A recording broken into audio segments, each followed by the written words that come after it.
Hey,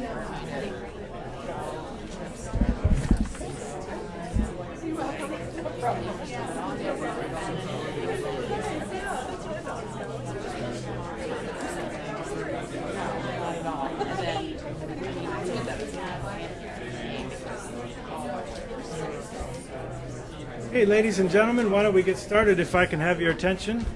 I want to welcome you all to the Woodrow Wilson Center. Thanks for getting up early and getting here on time for an early morning start to what will be, in fact, a six-part series of discussions on fisheries issues. And we here at the Woodrow Wilson Center are thrilled to be part of making that possible, and thrilled to have a new collaboration with USAID in doing that with a new office for us in terms of formal partnership. So we're thrilled. Welcome to the Wilson Center. My name is Jeff DeBelko. I direct the Environmental Change and Security Program here. For those of you who are new to the center, and I see a few new faces, allow me just to say a word about the center and the program. The center has actually been around since 1968. We're the formal memorial to Woodrow Wilson, so instead of building a monument on the mall, they decided, because Wilson was our only president with both a PhD and then ultimately a politician, that we should have a living memorial bringing the worlds of scholarship and research together with the worlds of practice and policy. So this is what we're about.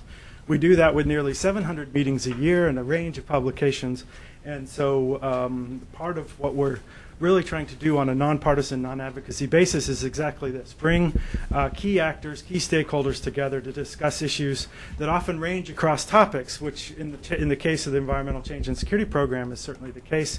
We're looking at environment, development, health, population issues, and also connecting them to broader economic, political, and even security issues, all of which I think are on the table with an issue such as fisheries, because it does cut across so many of those areas. So we're thrilled to be tackling this issue really for the first time as a center in such a sustained way.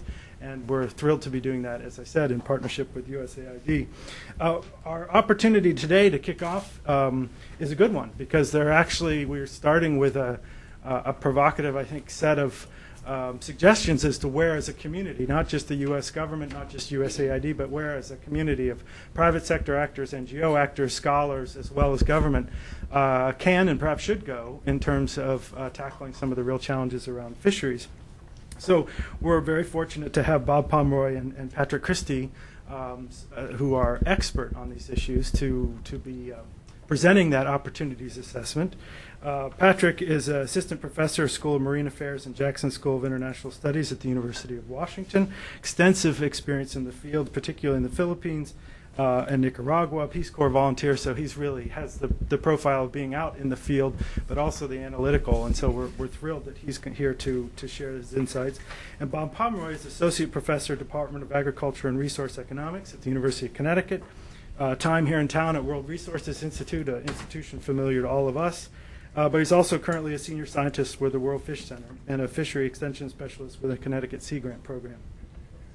It's not always the case, but as kicking off the series, we're thrilled also to have Jackie Schaefer with us, who, as you know, is Assistant Administrator for Economic Growth, Agriculture, and Trade at USAID. Before that, the Principal Deputy in that position.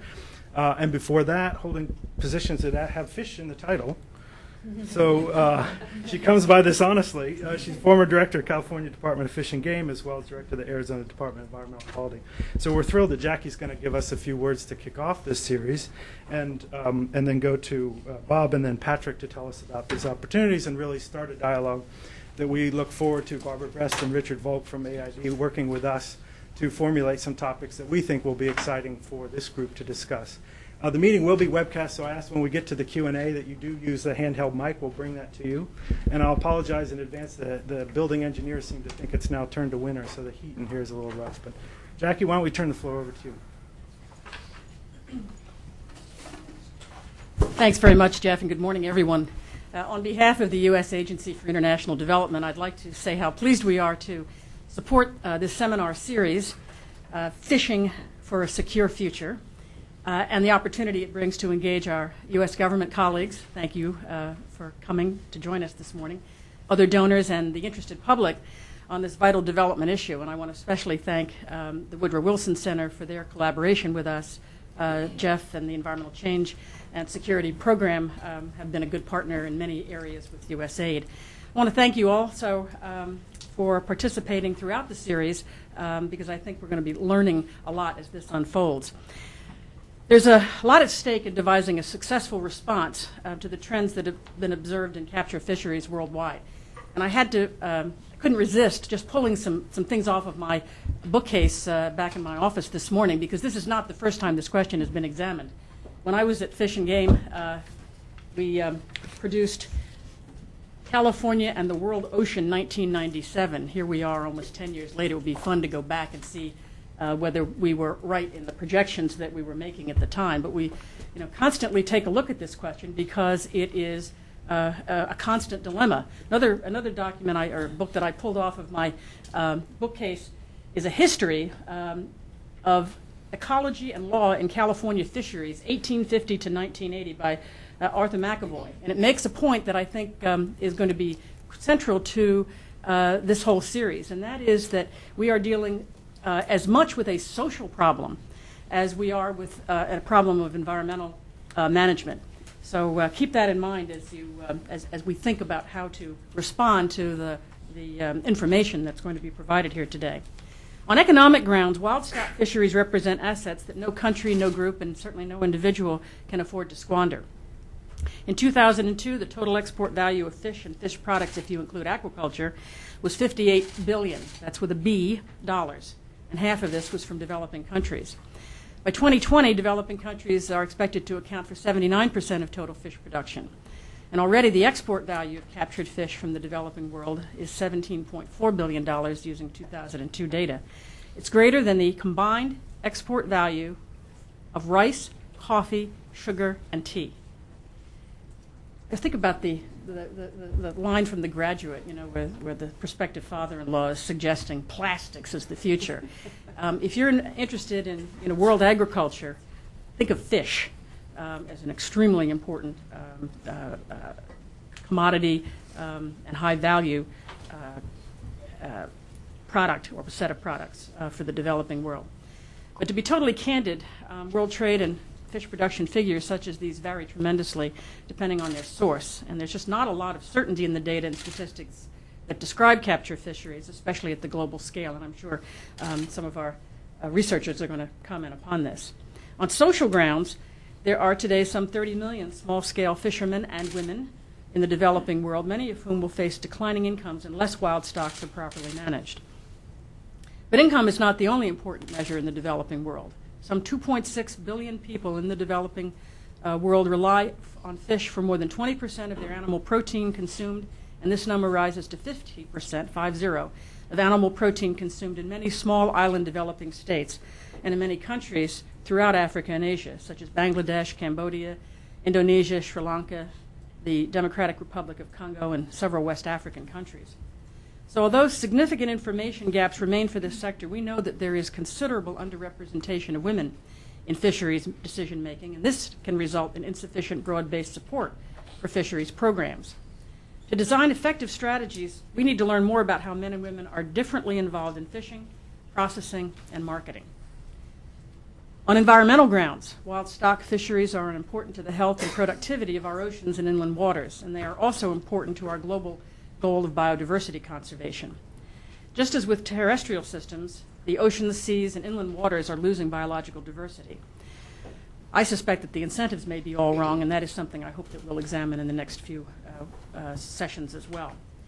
We harm aquatic biodiversity in three principal ways: by overexploitation, by habitat alteration, and by pollution. These are by no means the only challenges, but they illustrate the many dimensions of fisheries management, or as others have suggested, the fisherman's problem. This is a persistent example of the tragedy of the commons, to reference the 1968 treatise by Garrett Hardin. By focusing on capture fisheries, we can also make a significant contribution to this administration's new focus on our foreign policy objectives. We have a framework for U.S. foreign assistance that tries to look at what's really important in terms of advancing a country from a low state of development to becoming a full partner with the U.S. and the developing world and the developed world through a series of steps. And we're reorganizing our foreign assistance based on peace and security objectives, based on good governance objectives, investing in people objectives, economic growth objectives, and humanitarian assistance objectives. I think that we fit into this framework in democracy and governance by looking at sound governance, anti-corruption, and rule of law, including the improved management of capture fisheries. And I think that all of those will contribute elements to these foreign policy objectives. Arguably, fisheries management is more of a question of political will and sound governance than one of science and technology. In this regard, IUU fishing, the illegal, unregulated, and unreported fishing, is closely linked with the nation's broader security and our common border objectives of restricting the movement of rogue elements on the high seas. So we're looking both at democracy and governance issues on the one hand and peace and security issues on the other when we look at capture fisheries regulation. These and other topics will be the subject of discussion in subsequent seminars. I anticipate that we will at least start to grapple with them today. One of the roles of the Bureau for Economic Growth, Agriculture, and Trade, which also includes environment and science policy, natural resources management, including biodiversity and water resources, infrastructure and engineering, education. None of those are in our title, but they are all in our portfolio. Our job is to provide technical leadership on issues of broad interest and relevance to our agency's mandate. Clearly, capture fisheries, in particular small-scale capture fisheries, fits that description, and it's at the intersection of many development objectives. We have to be strategic at every step, using our modest resources to leverage additional funds in partnership with others. So this fisheries opportunities assessment that you're going to hear about this morning is an effort to identify the directions for future U.S. government investment and also identify opportunities for enhanced collaboration with the private sector, other donors, and international organizations. This is really just a first step, but I think an important step that we are now taking. We've asked our consultants to be innovative, provocative, and where necessary, constructively critical of past attempts that we've made in this field. There is a lot of urgency in this challenge, and we welcome your various inputs today and in the seminars ahead. Again, thank you for allowing me to open this session this morning, and please welcome our speakers.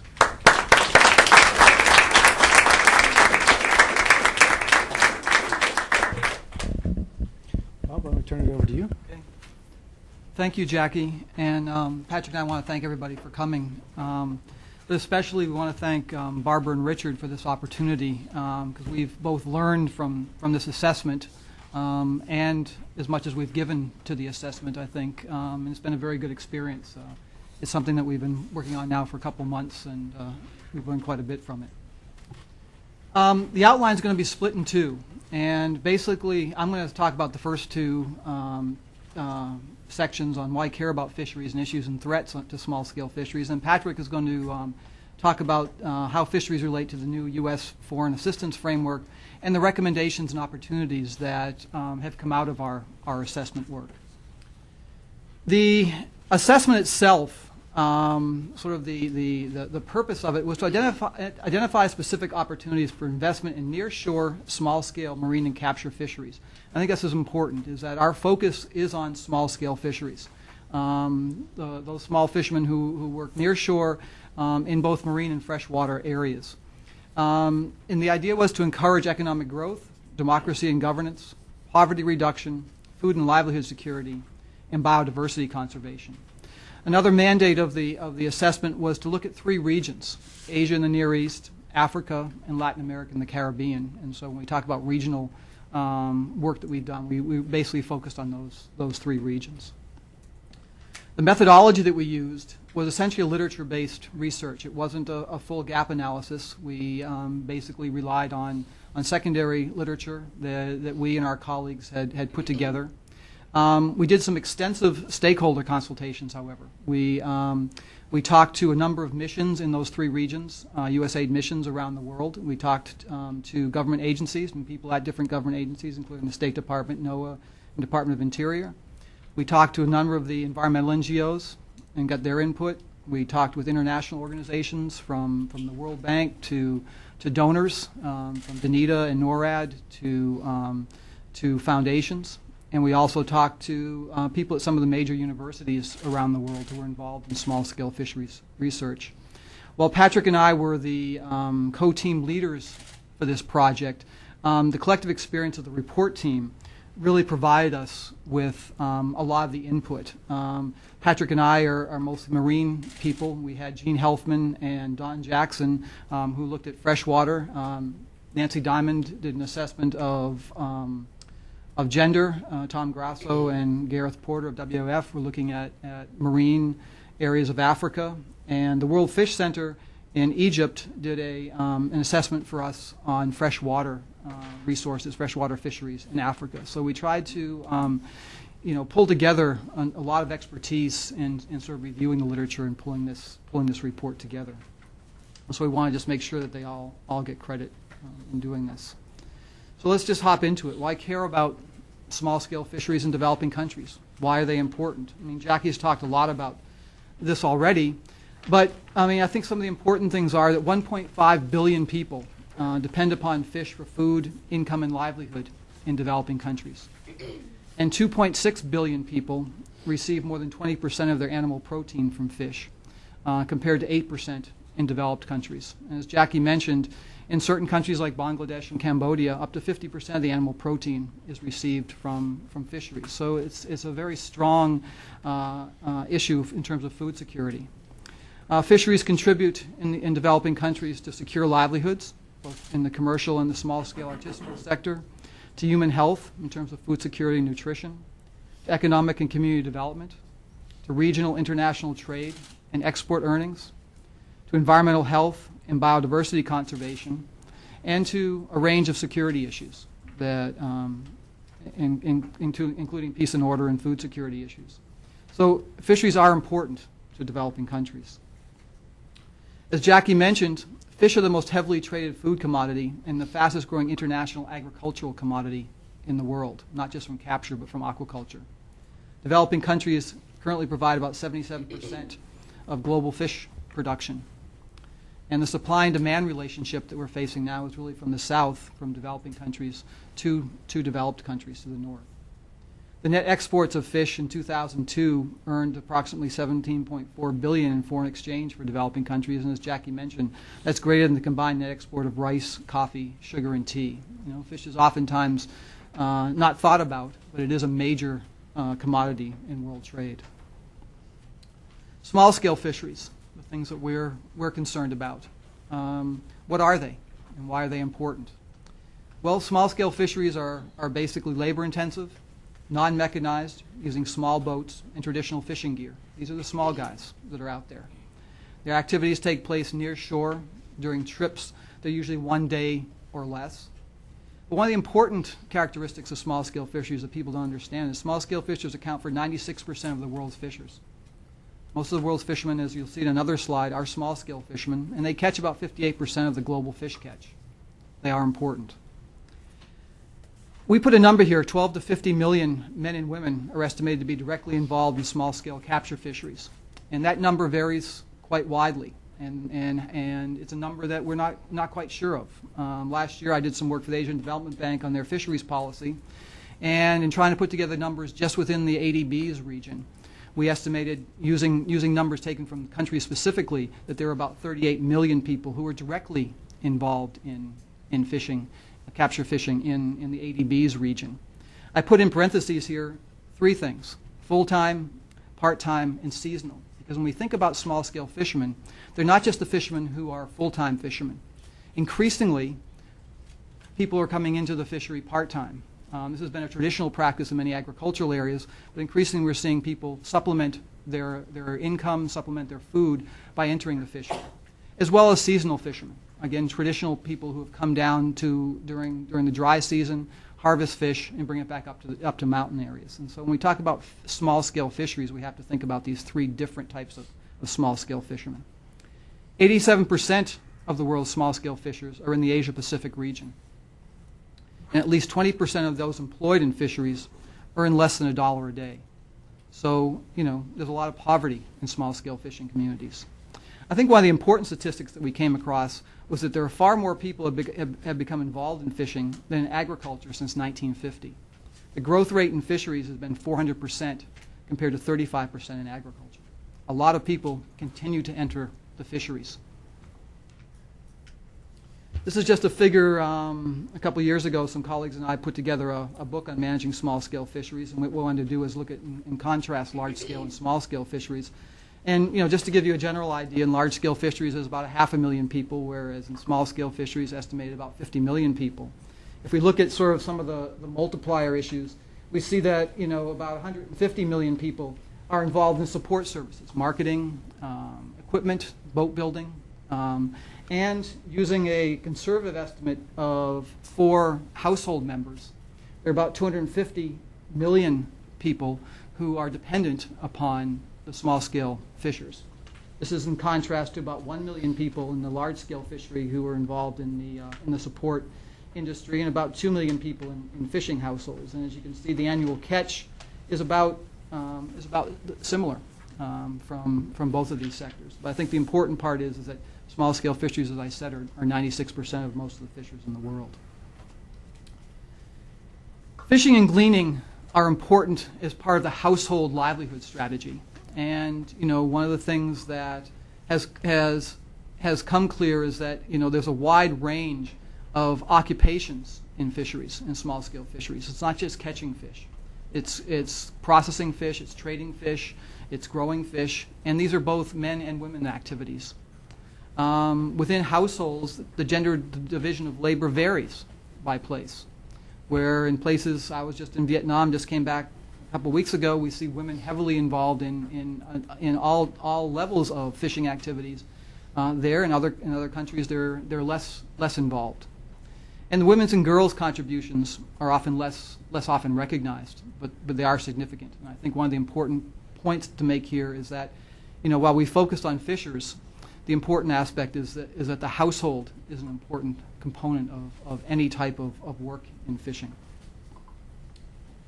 Jackie talked about some of the trends, and I think these are issues that are of concern. When we put together our report and we sent it, one of the comments we got back was it was too gloomy. Well, the realities are there is a lot of gloom in fisheries. We have to deal with that reality. Most of you are aware that capture fisheries are in a state of decline. That began in the 1980s, but for a lot of fisheries around the world, in specific fisheries, began much earlier. The causes, as Jackie mentioned, are overfishing, habitat loss, pollution, and other environmental degradation. Some colleagues of mine at the World Fish Center did a study on South and Southeast Asia demersal fish stocks, looking at trawl data. And what they found was that in countries from Bangladesh to the Philippines to Vietnam, that the fish stocks have been fished down to 5 to 30% of their unexploited levels. And World Resources Institute has done a study on coral reefs in Asia and said that 88% of Southeast Asia's coral reefs are threatened by human activities. And so not only the fisheries but the biodiversity are threatened. The impacts are severe. There are livelihoods and employment impacts. There's reduced income. There's increased vulnerability to poverty. There's food security and nutrition impacts. There's export revenue impacts, loss of resource rents, and impacts on social stability and security. As we look around the world, these trends are very different. The trends that in places like the Caribbean are not as severe as in places like Philippines and Vietnam. But we are still seeing this type of decline occurring around the world. The decline in per capita availability and increasing prices are leading to a widening gap between supply and demand, and a disproportionate impact on developing countries and the poor. When I go home, I'm married to a Filipino. When I go home to the Philippines, you begin to see that, the types of fish that are available in the markets, and what people can afford, and you're seeing some severe problems in people's ability just to afford fish as this gap begins to widen in many rural areas. IFPRI, the International Food Policy Institute, and World Fish did a study on fisheries till 2020. And they found that capture fisheries may not meet the increasing global demand for seafood products, which is expected to be 1.5% annually through 2020, and higher than that, 2% annually in Asia, unless we see improved resource management and we see sustainable aquaculture. We're seeing aquaculture, as many of you are aware, take up the slack of capture fisheries, but it does have environmental impacts, and these are issues that are going to have to be dealt with. We also looked at biodiversity, and I think this is critical because fisheries don't live in isolation. And there are two issues. There are serious threats to fisheries from declining levels of aquatic biodiversity, but there are serious threats to biodiversity from poorly managed fisheries. In looking around the world at marine and freshwater biodiversity, we find that the major centers of biodiversity around the world are in developing countries. Areas of significant marine biodiversity and fisheries. The center of marine biodiversity is in the Indo-Malay Philippine archipelago. A recent study has shown that the global center of marine fish biodiversity is in the central Philippine Islands, with a second center or peak between Peninsular Malaysia and Sumatra. And so if we look at this map of global marine biodiversity, we see the first top three centers are in the Philippines, between Peninsular Malaysia and down here in the Sulawesi Sea. We see the Gulf of Guinea, and we see areas off of Madagascar in Africa as being major centers of marine biodiversity. Freshwater biodiversity, there are sort of three areas that are critical. In Latin America, the Amazon River system, which has some of the richest fish fauna in the world with 3,000 plus species. It's at least 30 different families being represented. In Southeast Asia, the Mekong River Basin, which is the largest river basin in Southeast Asia with fish diversity upwards of 1,700 species. In Sub-Saharan Africa, the Rift Valley Lakes and the Congo River Basin support equally high numbers of fish species, as does the Mekong River Basin. And again, a nice map, thanks to Nancy. We appreciate it from the World Resources Institute to track it down for us, but just showing these sort of centers of freshwater biodiversity in the Amazon, in the Rift Valley, in the Congo River Basin, and in the Mekong River. All of them threatened from a number of activities, especially in areas like the Mekong River Basin. So what are the issues and threats? Well, we sort of grouped these into three areas. They're not all inclusive, but they're some of the major issues and threats facing small-scale fisheries in developing countries. The first grouping is sort of weak governance. And as many of you are aware, overfishing as a result of excess fishing capacity is really a big issue. In most places in Southeast Asia, the number of boats, number of fishers are 3 or 4 times the amount needed to, that the stock can handle. Open access, property rights issues, illegal, unreported, and unregulated fishing. And as Patrick's going to talk about, IIU fishing is very different. The type of IIU fishing we're talking about in small-scale fisheries are very different than that in large industrial fisheries. We're going to be talking about blast fishing and cyanide fishing, not large, long lines. Lack of information, just knowing very little. One of the things we learned doing this ADB study last year was that fishery statistics are very scarce. There's more known about marine than freshwater. Just the number of fishers, the amount of fishing effort is very limited. Enforcement and compliance are a problem. Low participation in decision making. Conflict is increasing as the resources become more scarce and as large and small scale boats come into more competition for these resources. Weak management institutions and often high levels of corruption, and inappropriate policies to meet the needs. A second grouping of issues and threats are socioeconomic conditions.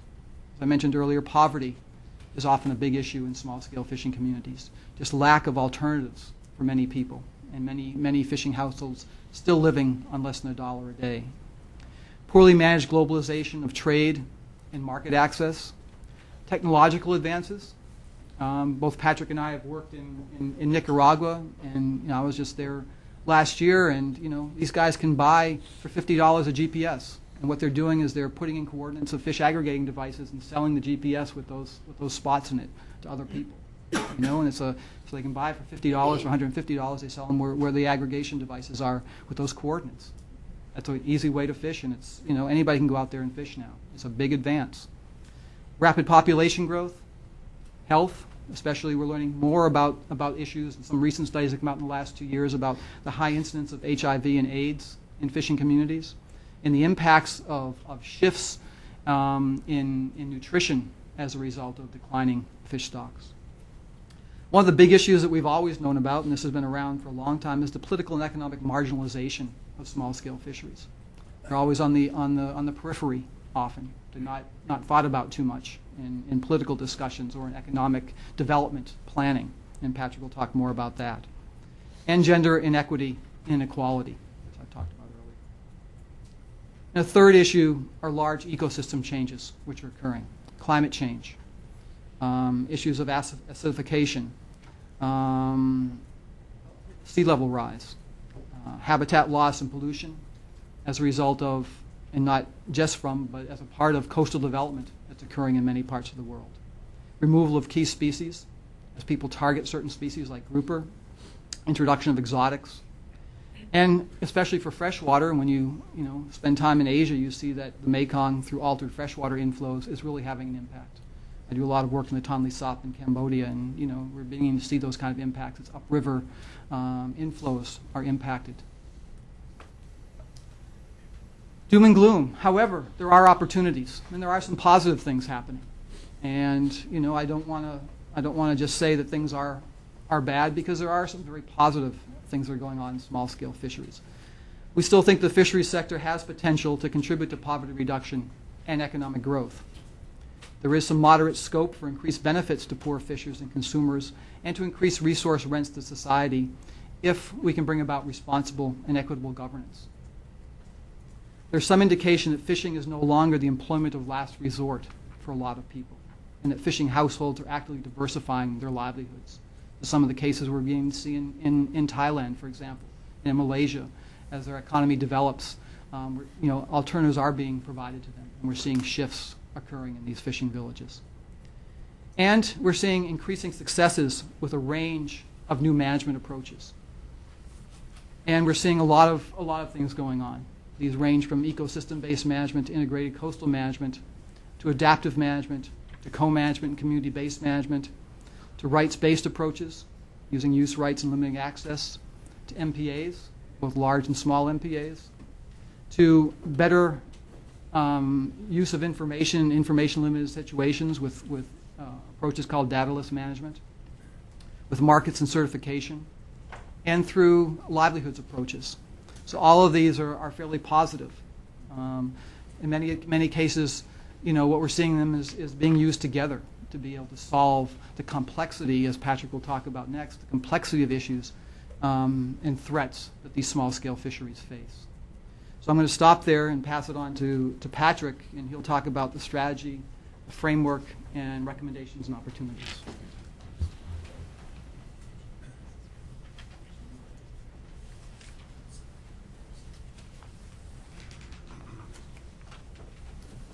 Thank you very much, Bob, for that very helpful introduction and overview of the issues.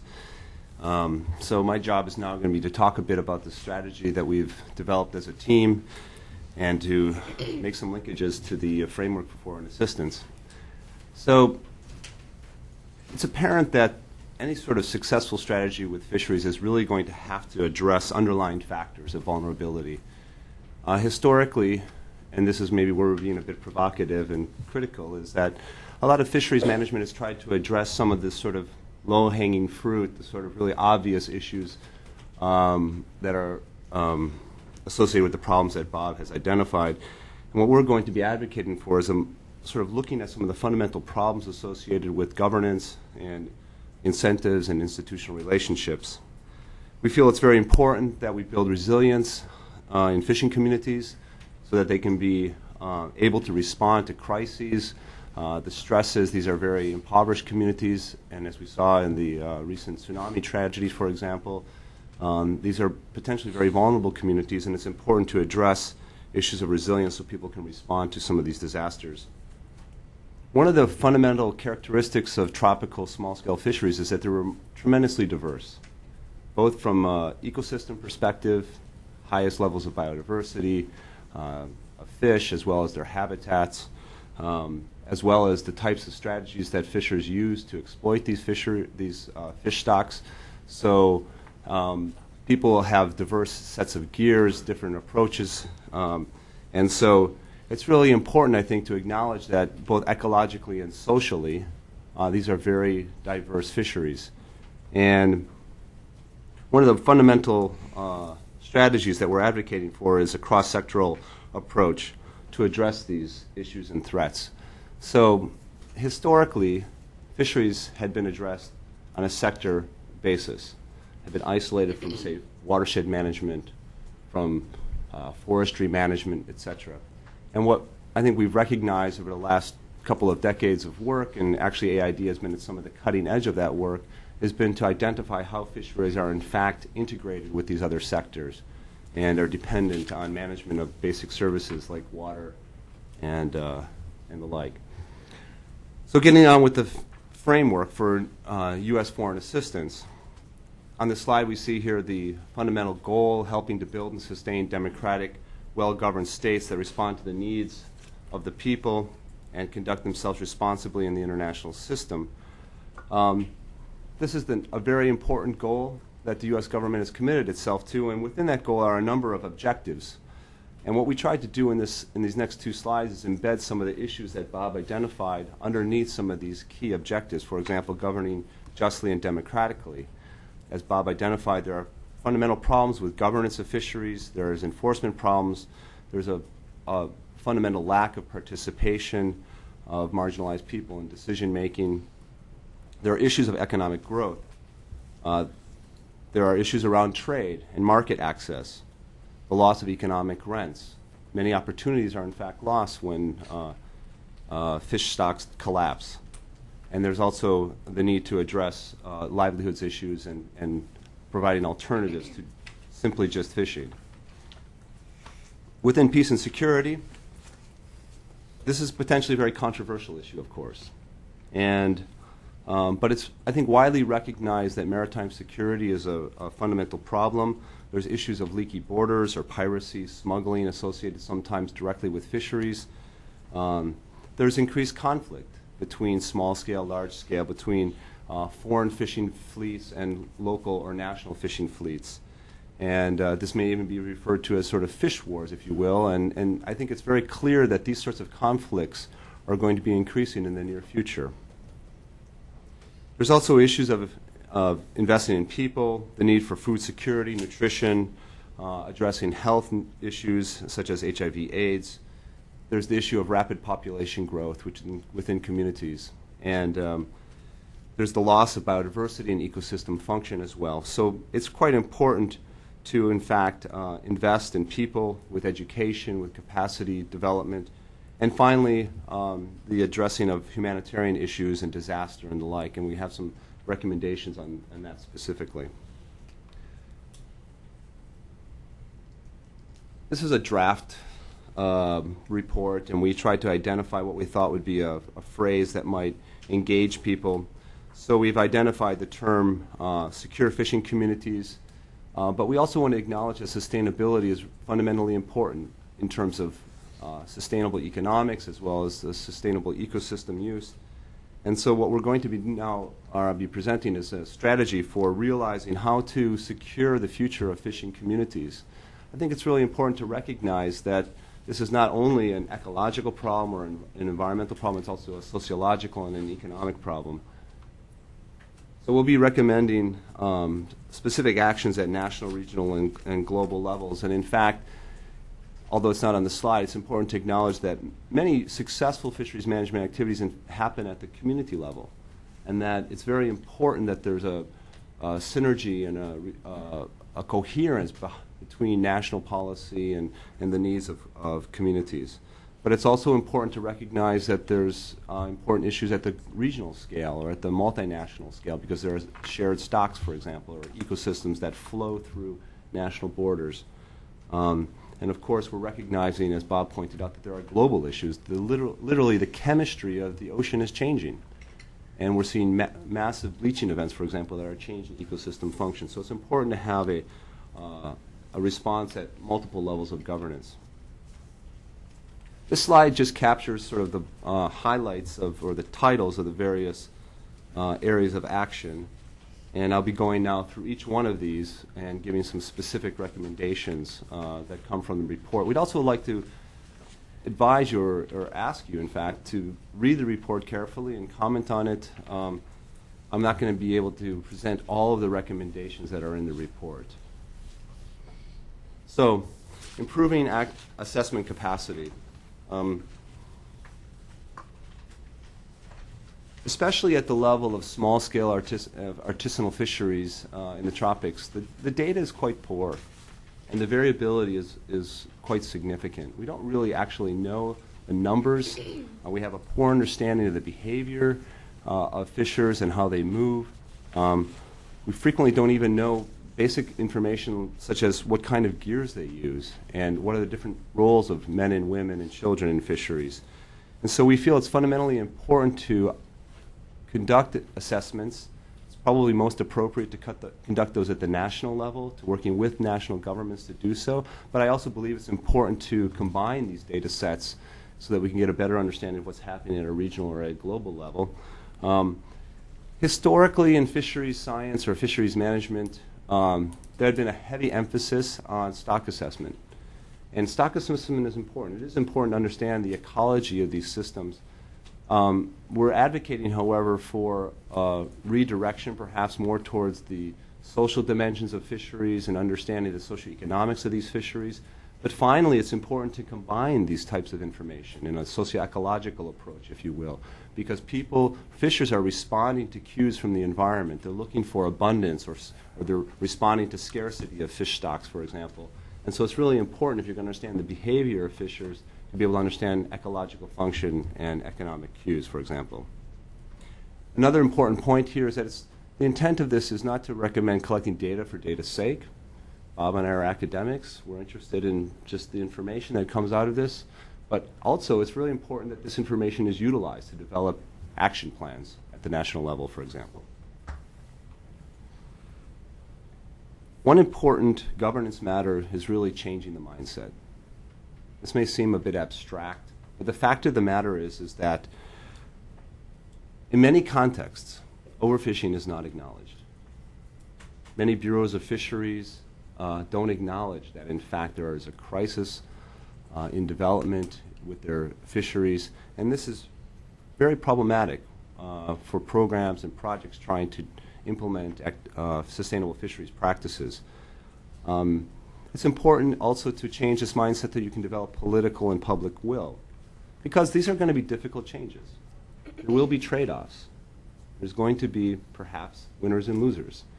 And so it's important to acknowledge that there's a problem, in fact, and because ultimately everyone will suffer if these fisheries collapse and ecosystems are severely affected. It's important to move from a production orientation to a sustainable management perspective. Up until about the 80s, I would suggest a lot of donor assistance actually went into the development of fisheries, trying to get people into new fisheries, exploiting new fish stocks. And I think, unfortunately, perhaps this report is a response to the success of those practices. We're now having to sort of reconsider whether or not it's a good idea to be moving people into the fisheries to exploit new stocks. It's also important, as highlighted by Jackie, the issue of managing access. And by this we mean that it's important to manage whether everybody can become a fisher tomorrow. I work quite a bit in the Philippines and in Nicaragua, and the fact of the matter is that to become an artisanal fisher tomorrow is a matter of getting a boat, getting a gill net, for example, and entering the fishery. There may be some licensing of the boat, but it's a trivial matter. The fact of the matter is that this is an open access regime, and it's fundamentally problematic because of the tragedy, the so-called tragedy of the commons. So one of the things that we're advocating for is improving the management of access to artisanal fisheries. It's important to manage different types of fisheries in an integrated manner, especially for shared stocks. For example, in West Africa, you have important foreign fisheries or foreign fishing vessels coming to West Africa. You have national, commercial, large-scale fisheries. You have artisanal fisheries. And one of the problems with fisheries management historically has been that we haven't looked across these different types of fisheries. We've looked exclusively at nearshore artisanal or at offshore international fisheries. And I think it's important to look at these assets in an integrated way so that frequently there's ecological relationships and social relationships between these different stocks and fisheries. Looking at fisheries governance, it's important to encourage transparency and accountability and reduce corruption. Unfortunately, these are frequently fisheries are poorly managed partly because there's important people in key positions who are willing to accept bribes or other incentives, and as a result, it's difficult to manage fisheries sustainably. It's important to promote co-management with involving women and minorities. And the notion of co-management is that resource users and formal decision makers work in collaboration to decide the future of fisheries. We'd like to suggest that sustainable fisheries as a concept should be encoded in law. This is not a trivial matter. We're struggling with it in the U.S. It's being struggled with in many contexts. It's important that formal law supports the work in the field. As I stated earlier, integrating fisheries with other sectors and planning processes. One of the successes of the U.S. government globally, and this came out very clearly in the interviews, is that USAID and the U.S. government is respected widely globally for its investments in integrated coastal management. And integrated coastal management, if you're not aware, is this notion of develop a management both of terrestrial and aquatic systems in a collaborative manner. And fisheries frequently are embedded within those coastal resources, and frequently successful fisheries programs are embedded within integrated coastal management processes. We also feel it's important to develop alliances with the private sector and other partners.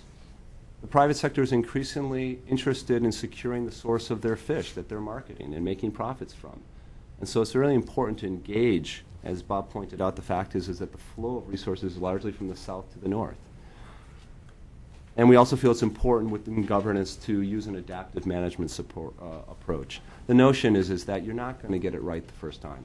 The fact is that if you're doing careful monitoring, you can monitor progress over time, and you can strategically change a program to ensure its success over time.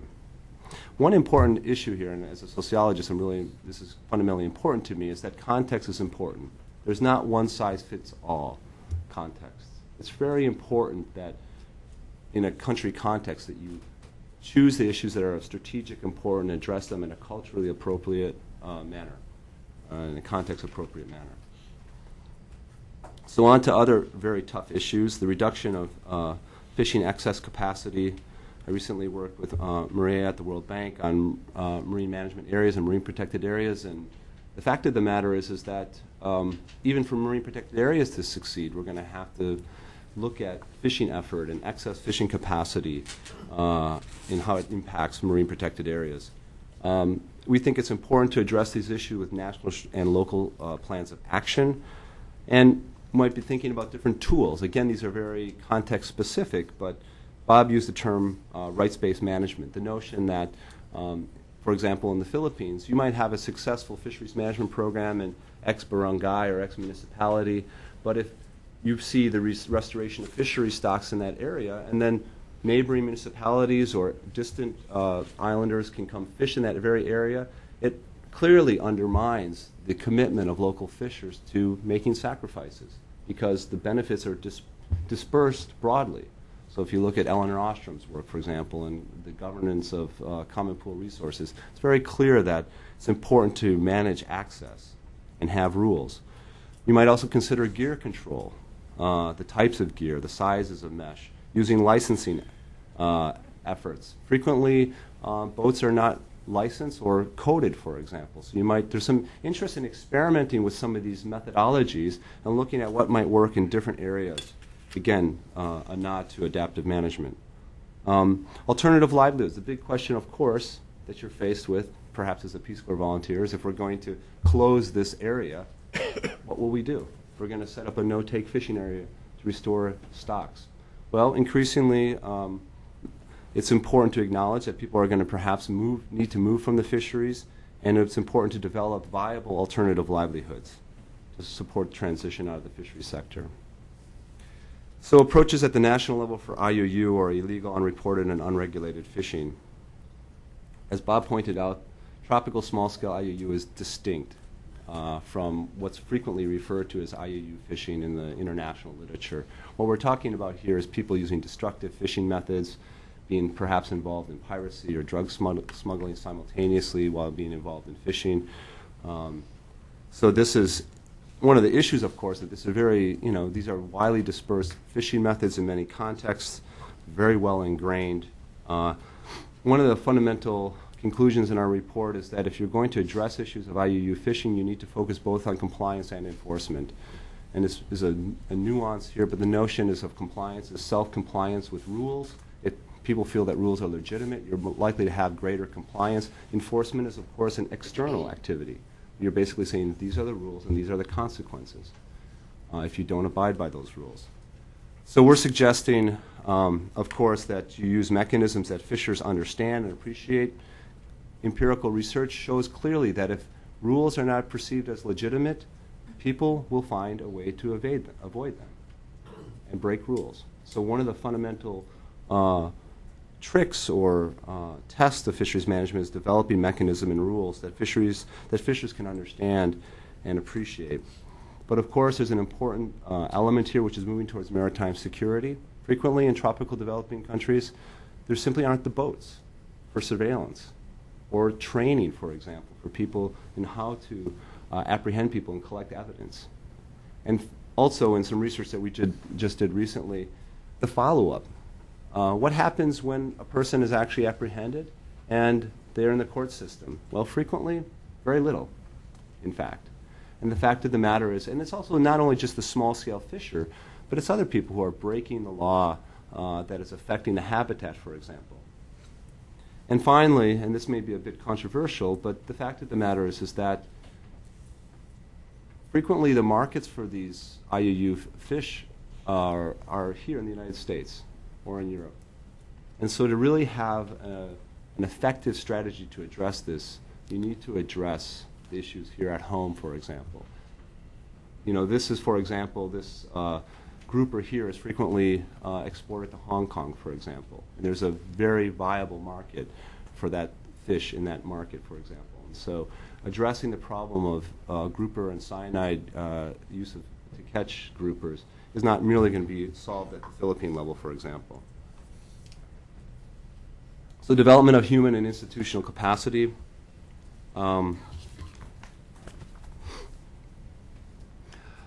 These are just some of the recommendations that we have. We feel it's quite important to develop champions for sustainable fisheries within government.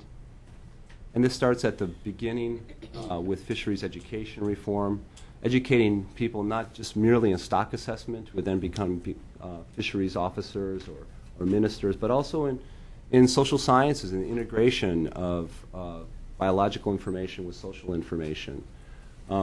Creating lifelong opportunities for people working in the government, for example, for both men and women. Fact of the matter is that frequently people will get attracted into government jobs in the fisheries ministry, and they are just there sort of doing their job day in and day out, not very engaged, learning what's the new ideas and concepts, or sharing their successes and their failures with their colleagues. And we're not necessarily saying that this all has to be people coming here to the U.S., although that may be an opportunity, coming to universities here for study, but also perhaps in South-South learning networks, for example. We also feel it's very important to develop a spirit of institutional reform in fisheries ministries, for example.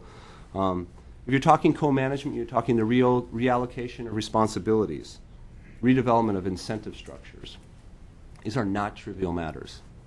People are sitting on and managing important fisheries resources, and to try to get them to share some of that responsibility, share some of that power with perhaps resource users or people at local governments is a difficult task and requires education and collaboration. Building appropriate trade capacity. Again, given the history of fisheries management and the fact that we did a very good job of exploiting and developing the potential to exploit stocks, the intent here is yes, trade is important. These are important resources, but the importance now is to focus on developing mechanisms, for example, that will ensure that if a fish is caught, it's in fact marketed and not just lost due to spoilage, for example. Increasing the value of fisheries via processing, improving improving value chains, increasing the competitiveness of fishers, for example, is very important. Engaging women traders in market and trade reforms is important, as well as ensuring that international trade does not undermine local food security. Recent report done by the EU in the Caribbean expresses deep concern that, in fact, we're with the development of fisheries and the fact that most of these very valuable organisms, say lobster, in Belize, 95% of the lobster is exported directly to the United States. There's increased concern that, in fact, people will no longer be able to afford to eat their own fish. So this report advocated for acknowledging that international trade is important, people value and benefit from it, but also perhaps looking at supporting regional commerce in the Caribbean basin, for example.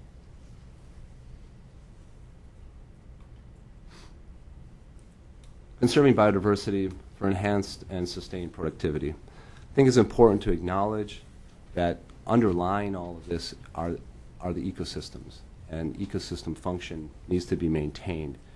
There are a variety of approaches to protecting habitats, reproductive capacity, the interactions between different trophic levels in a fishery. You have marine protected areas, you have zoning, you have ecosystem-based management and the like. There's been a lot of innovation in this. One of the key points that we'd like to address in the report is how do you make conservation relevant in a developing country context? How do you create that bridge so that local fishing communities say, this is not just simply something imposed from the outside by a bunch of well-meaning conservationists, but in fact is something that will benefit us and our family and our livelihood into the future. I think the argument is there to be made. It's just a question of whether we can be creative enough to make that argument. So we'd like to explore a couple of examples of what's actually ongoing and what we might recommend at the national level here in the Philippines. For example, through Project Fish, I'd recommend that you visit this website here, oneocean.org. There's an ongoing USAID-supported project that's focused on increasing fish stocks through ecosystem-based fisheries management. They're using various tools such as fishing effort regulation, marine protected area networks, monitoring both in a scientific and a participatory manner. And one of the innovations of Project Fish is the development of hard metrics, expectations to see increases, 10% increases in fish stocks. This is perhaps one of the first times in fisheries management projects that there's been these types of hard metrics. Improvement of enforcement as well. Perhaps for a project like Fish, where you've had long-term investments in integrated coastal management in the Philippines, for example, maybe the most logical next step might be expanding the impact of Project Fish at a regional level, taking the lessons that they've gained from experimenting in fishing effort control, marine protected areas, and beginning to disseminate that in the region. There's many other projects as well. It's not to only highlight the work of Fish, but the notion is that there's many lost opportunities for sharing at the regional level of lessons. It also is very beneficial for staff members in a program to share their lessons, to share their struggles, and get feedback. Development of a national education program, particularly in the fisheries and the Bureau of Fisheries and Aquatic Resources in the Philippines. Most low-level officials will acknowledge that there's an overfishing problem. They see the impacts of it on local communities, for example.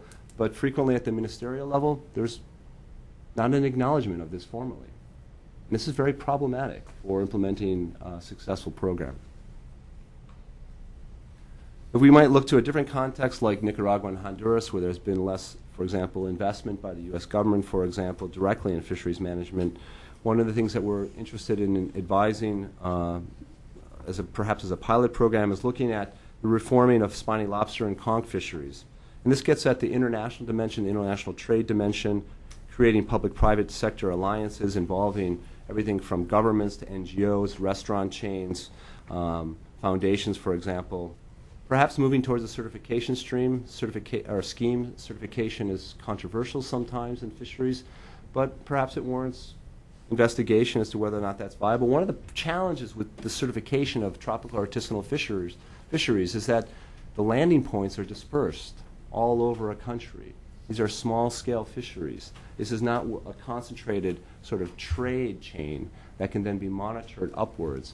Although in the case of conch and lobster in particular, there may be some opportunities there. And perhaps linking this with the U.S. Central America Free Trade Agreement might be a logical move by the U.S. government. Moving on to the regional level, we felt that it's at the very minimum quite important to have regional workshops looking at donor coordination and the sharing of lessons learned. The fact of the matter is frequently donors have contradictory policies.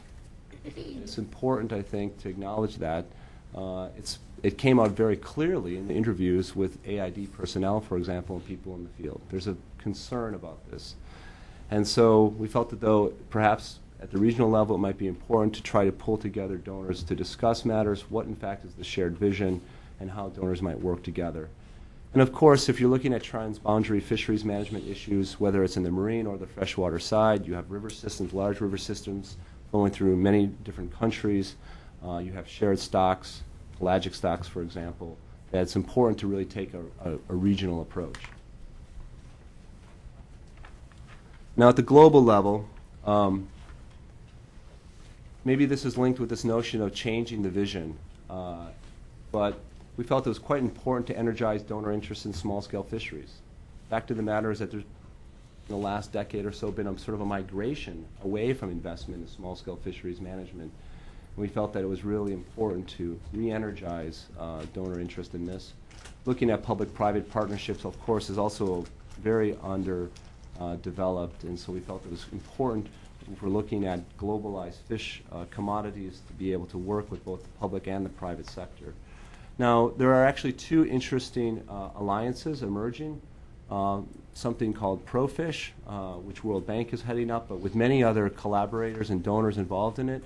And ProFish is attempting to work on issues of fishing over capacity, for example, looking at developing toolkits, for example, looking perhaps at significant investments in sub-Saharan Africa and small-scale fisheries.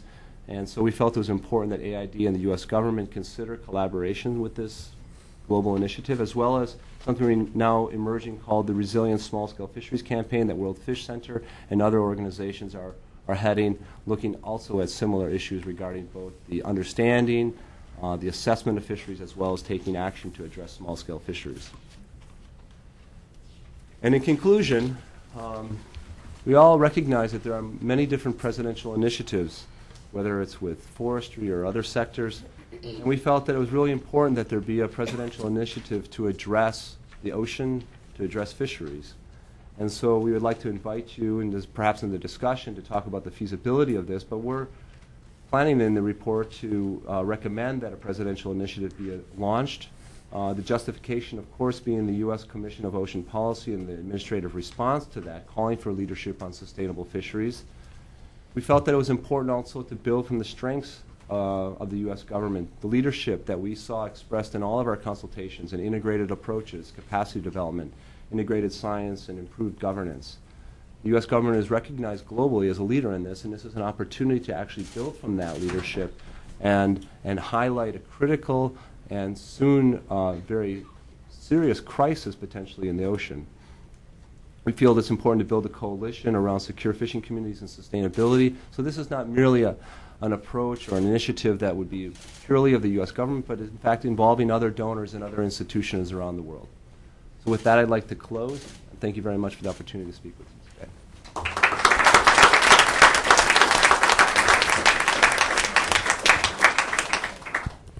Terrific. Well, thank you very much, Patrick, and thank you, Bob. You've given us a lot to chew on, literally and figuratively. So why don't we do that? We have microphones for you to use to pose your question. We ask that you let us know who you are, and well, who would like to kick us off? Okay, just 1 second. Microphone coming to you.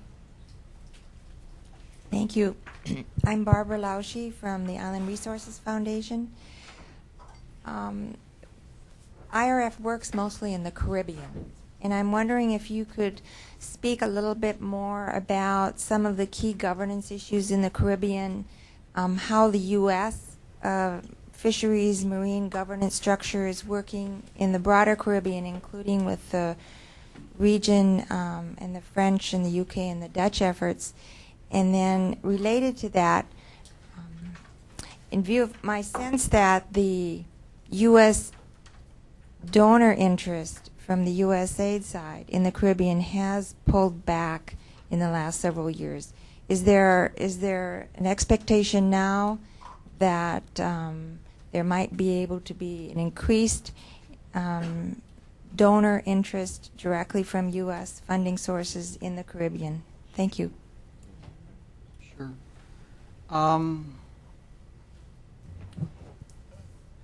We're seeing some changes going on in terms of governance in the Caribbean region. One of the probably most significant that affects both commercial and small scale is the CARICOM regional fisheries mechanism that came out of the CFRAMP project, and it's based in Belize. The idea there was to begin to coordinate some of the management systems that existed within the region. And I think that type of thinking that, similar to what's been ongoing in the Pacific for a long time, is very important. That includes both Eastern Caribbean countries as well as countries in Central America, and I think that's been very significant. The other thing that I'm seeing in my work there, I do a lot of work with the University of West Indies folks, is a development of co-management systems. I mean, traditionally, unlike Asia or Africa, fishers have been extremely independent and have not had a tradition of working together within the region. And we're now beginning to see a strong movement toward co-management systems. For example, work we've been doing in Belize with the Marine Protected Area systems are trying to establish co-management systems in Barbados and Grenada. In Peter Espew's work on the south coast of Jamaica, we're seeing a lot more of that, of this movement toward co-management systems. So in terms of these shifts in governance, I think those things are being reflected within both OECS, within CARICOM, and as I said, I think what's important is this view of not just a separation of the Eastern Caribbean from Central America, but really a view of a wider Caribbean. And I think that's an important shift, that people are seeing these connections from an ecosystem-based standpoint as well as from a people standpoint. That that people along the east coast of Caribbean islands, of Central America, are part of the Caribbean more than they are Central America. Those kind of shifts. And perhaps I'd like to just jump in. One of them, perhaps you're aware of the fact that in coding this sort of a connection and the concern with large ecosystem function and ocean governance or ocean processes, there's been this increased focus on what are referred to as large marine ecosystem, a large marine ecosystem approach. And there's now a ramping up of an LME activity in the Caribbean, the wider Caribbean. And Bob and I and another group of people have been very engaged in, if you will, unpackaging the assumptions between these large-scale approaches. One would hope that, in fact, they learn from the considerable efforts that have been focused on developing co-management approaches. Of course, we all recognize that there is connectivity in these systems, but it's going to be very important, I think, that these large marine ecosystem initiatives that are actually involve the investment of hundreds of millions of dollars globally actually have relevance down to the local levels and aren't, in fact, if you will, eviscerating decades of investment in community-based or co-management approaches. And so I think that's going to be a big challenge right now, is how do you address the issue of large enough scale to address ecosystem function concerns and transboundary fisheries, but also at the same time trying to make sure that it's relevant, context appropriate, and empowering for local fishing communities. As far as responsive AID, I think we're going to defer most of those matters over to Barbara and Richard and other people from within AID specifically. But just one more thing before we do that. I think some of the links, though, between the U.S. and the Caribbean. We were talking yesterday quite extensively about the lobster fishery, that extends from southern Mexico down into Nicaragua and Panama, and that's really an international commoditized fishery that is targeted toward the U.S. And the changes that are occurring in that fishery are very significant. They're being fished down. We're seeing significant changes in technology. Barbara and I were talking yesterday, I guess we all were, a little bit about, the use of scuba gear now to target fish in deeper, lobsters in deeper waters. And so, the need to begin to address some of these issues is very significant within the region. As you're aware of course, to address the issue of sort of an integrated approach, it's not only a fish stock matter, but it's also a human rights issue. The fact of the matter is that many people are losing their life. They're being bent, for example, diving at these depths, for example. So there's opportunities to approach these problems in many different directions. Yeah, if I can just speak to the second part of that question about the funding sources or funding potential, let me just highlight two opportunities. One, our Latin American and Caribbean Bureau is looking to develop a regional program with a focus on marine and coastal resources. There is an announcement out on their website, and there'll probably be a call for proposals later this year on that.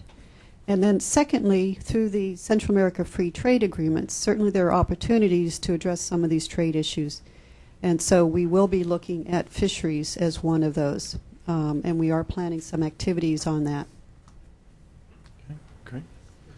Over there somewhere. Okay, why don't we have a couple over here, Sean, and then I'll. Okay, great. And in fact, why don't what we do, because we're going to have a lot of questions, why don't we gather 3 or 4 and then give you guys a chance to divide and conquer between them so that we make sure everybody has a chance to ask a question. So, ma'am, if you could start us off. Hi, this is Carmen Revenga with the Nature Conservancy, formerly with WRI, and work with Bob. Hi, Bob. Carmen. Nice to see you. I actually have 3 questions. Is that? If you do them quickly, you can do them. The first one, I just wanted to congratulate the series for including freshwater fisheries with this series, because they're usually left out and treated separately. And I know that Bob agrees with me that in Southeast Asia in particular, very important. And I was wondering, in your report or in your assessment, did you look at protected area design for freshwater systems and the role of fishing, no-take zones, or fishing reserves within a freshwater protected area design? Because that's something that we're interested in looking at, and we would be very interested in partnering with other groups that are looking into that. The other question was, you mentioned Hong Kong and as one of the main countries of import of a lot of this IUU small-scale fisheries, and I imagine Japan is another one, and other cities in China. And I was wondering, how likely is it that we can influence that market, or that the U.S.-led initiative could influence that market, and do you have any ideas of how that could happen? Because we've been trying, especially with Japan for a while, and with Hong Kong only on the shark finning side, but I wonder if you have other examples or opportunities that we could look at. And finally, the presidential initiative you mentioned, Patrick, it's great to hear that. My sense is the current administration is favoring aquaculture and increasing and developing more aquaculture. And I wonder, how do you see your proposal of a presidential initiative on fisheries aligning with that one, or merging with this quadrupling the aquaculture production? And if you could talk about that a bit. Thanks. Okay, ma'am, if you could just pass that to the gentleman right in front of you, who has also had a question. Thank you. My name's Fraser McGilvery with Conservation International. I also have spent some time in Southeast Asia with Bob. I really have more 2 comments than questions, so you don't really have to answer if you don't feel like it. The first one is really to do with the food security issue when you mentioned the international trade. And I think it's important to also remember that national trade is also a food security issue. There's a big problem in Vietnam right now with the anchovy fisheries in the south, where the vast majority of these anchovies are now being used for catfish production. And secondly, the certification of small-scale fisheries I don't think is as problematic as possibly it's been highlighted as being. Certification of small-scale fisheries is very possible, and guidelines to assess these fisheries are currently in development. Okay, and then I think there's one more, the gentleman down here, and then we'll come and pick these 2 up on the sides. Kurt Van Santen, I used to work for the World Bank Fisheries. I was intrigued by one sentence by Jacqueline just before she left. She was mentioning that in fisheries, much of the management issue is basically a political issue. And I was very much impressed with the long list of both the analysis and some of the recommendations that have come up. But there wasn't a single word about the political analysis that is required to understand how these very fundamental changes that you have been talking about, in which people will be restricted, in which markets are going to be controlled, but basically in which political decisions have to be made at a local level, at a regional level, national, and sometimes even at the global level. Nobody has suggested yet that an analysis being made of the theoretical aspects of this political decision making, and also what you need to know in order to make a judgment whether in certain circumstances it is likely that you can find a political window of opportunity to make certain decisions, and in which cases that window of opportunity just doesn't exist, so forget about trying. Maybe for a bilateral agency like USAID, specifically saying that you're making political analysis might be sensitive, so I don't know whether this is feasible. But what I'm suggesting is that this, at least in your report, you look at that opportunity to actually look at the practical aspects of political decision making, but as far as I'm concerned, even looking at the theoretical aspect. Mm-hmm. Okay. Patrick, Bob, we have, I counted 6 out of the 3 people, so why don't we take those and then we'll work our way up in the second round here. I don't know. Just start from. Sure. Carmen, I guess starting with you at the top. We did mention protected area design and no take for fresh water in it, but that was some of the recommendations that actually came from I think from World Fish Center and from Gene Helfman on that. They were sort of our experts on freshwater areas. And I know there's a lot of discussion about this, especially in the Mekong River Basin, in the Tonle Sap areas, trying to set up protected areas. I think we made some references in there that I can give to you. I know that just for example, I know FAO has a project in Tonle Sap right now. I was there just recently and in Cambodia, and they are trying to set up marine reserves within the Tonle Sap to deal with protection of some of the species within the area. I think that's important. On your second question, in terms of Hong Kong and live fish, the person sitting right in front of you is the expert on that. Fraser lived in Hong Kong and was directly involved with the live fish industry for how many years, Fraser? With a long time, in terms of influencing those kind of changes. I mean, I'd pass it on. You're the expert at it. How can you begin to influence those markets and those kind of changes? You're the one who was doing a lot of it. With great difficulty. But Carmen, I'd recommend Fraser working for our long-loved International Marine Life Alliance, which died, was based in Hong Kong and did a lot of that. And he was the one that was working with the industry and addressing those issues and looking at these types of things. Actually, maybe I'll just pick up from there. And it's the question of the presidential initiative. Again, it's our job to make a bold recommendation, perhaps, and to try to suggest the importance of this. It's perhaps a bit difficult to predict how to operationalize that or whether or not, in fact, it will resonate. But I think, as you saw in our presentation, there's a couple of footholds. One has to do with food security and security matters. The fact of the matter is that as resources decline or collapse, you're going to be seeing tremendous amounts of security problems around the world. Imagine when 50% of the protein disappears from Southeast Asia. There's going to be a lot of security issues. And so that's one foothold that I think could make fisheries management resonate in the current context, as well as issues around food security for people, development, poverty alleviation. Clearly in Africa, there's been major initiatives to address food security problems in Africa. We see from our analysis that fisheries are important, both freshwater and marine fisheries are important. And so I think there's footholds there as well. I think that's actually the question of how do you recast this or make it so that it resonates. And actually, I think perhaps one of the challenges is how do you make that resonate within the current administration, perhaps. But I actually think one of the fundamental problems, and I say this only with the greatest sympathy to environmental NGOs, considering myself an environmentalist as well and have worked for various NGOs in the past, is how do we come to terms with making the environmentalist discourse and the recommendations of biodiversity conservation relevant in the developing world context? so that it's not perceived as something that's imposed from outside when projects come in. And so I think a lot of the NGOs are struggling with that, frankly, trying to understand that, and I think that that's another initiative that also, that's another issue as well as making these initiatives relevant in developing country context.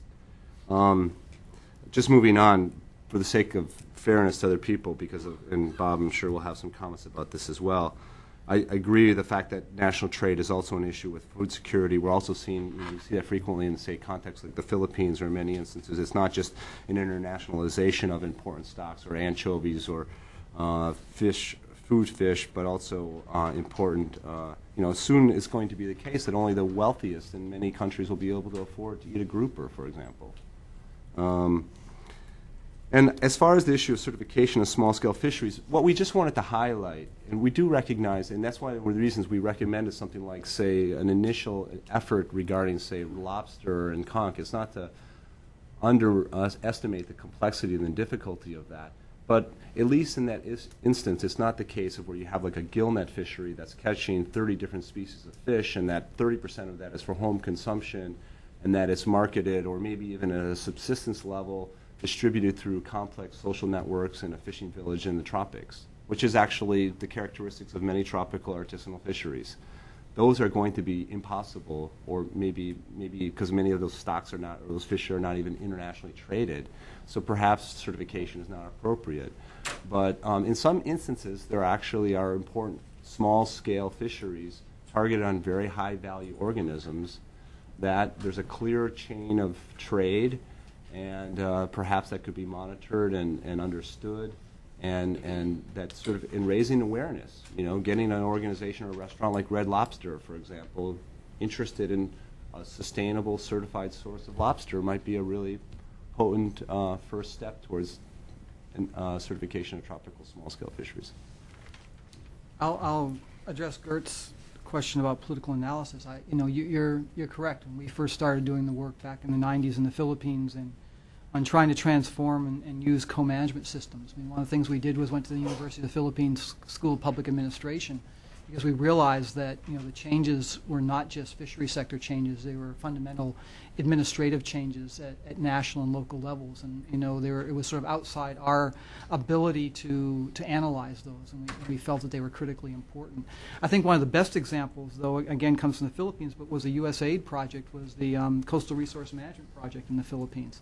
Because the work that Alan White and Kitty Courtney did there essentially was focused on mayors. It was transforming, local, realizing that with the local government code in the Philippines and the decentralization, that it was the mayors who were the ones ultimately making decisions about resource management, and that the focus needed to be at that level to get the political will for change to occur and to have important resource management. And I think that example, I think we can learn a lot from really what they did there. I think it was a wonderful use of bringing together resource management and political change to try to bring about some environmental changes within the country. So I think you're absolutely right. We need to understand, and every country is different.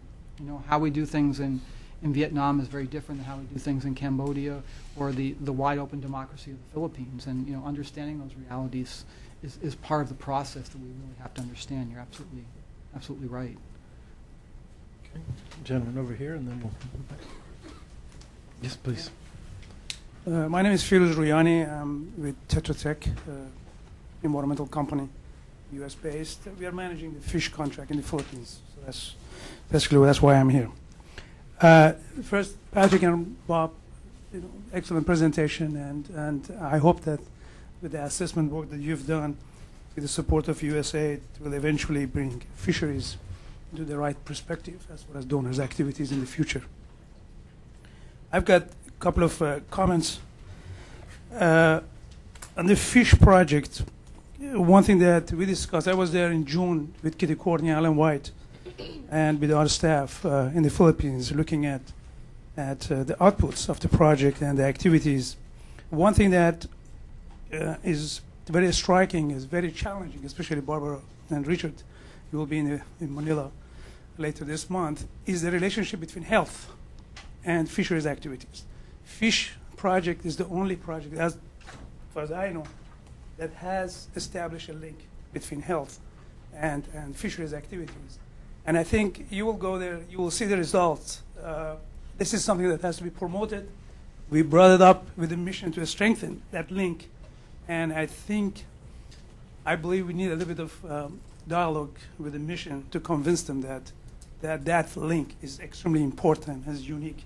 And that will provide us a very good integration of fisheries, not only with food security, but also with health or in future programs.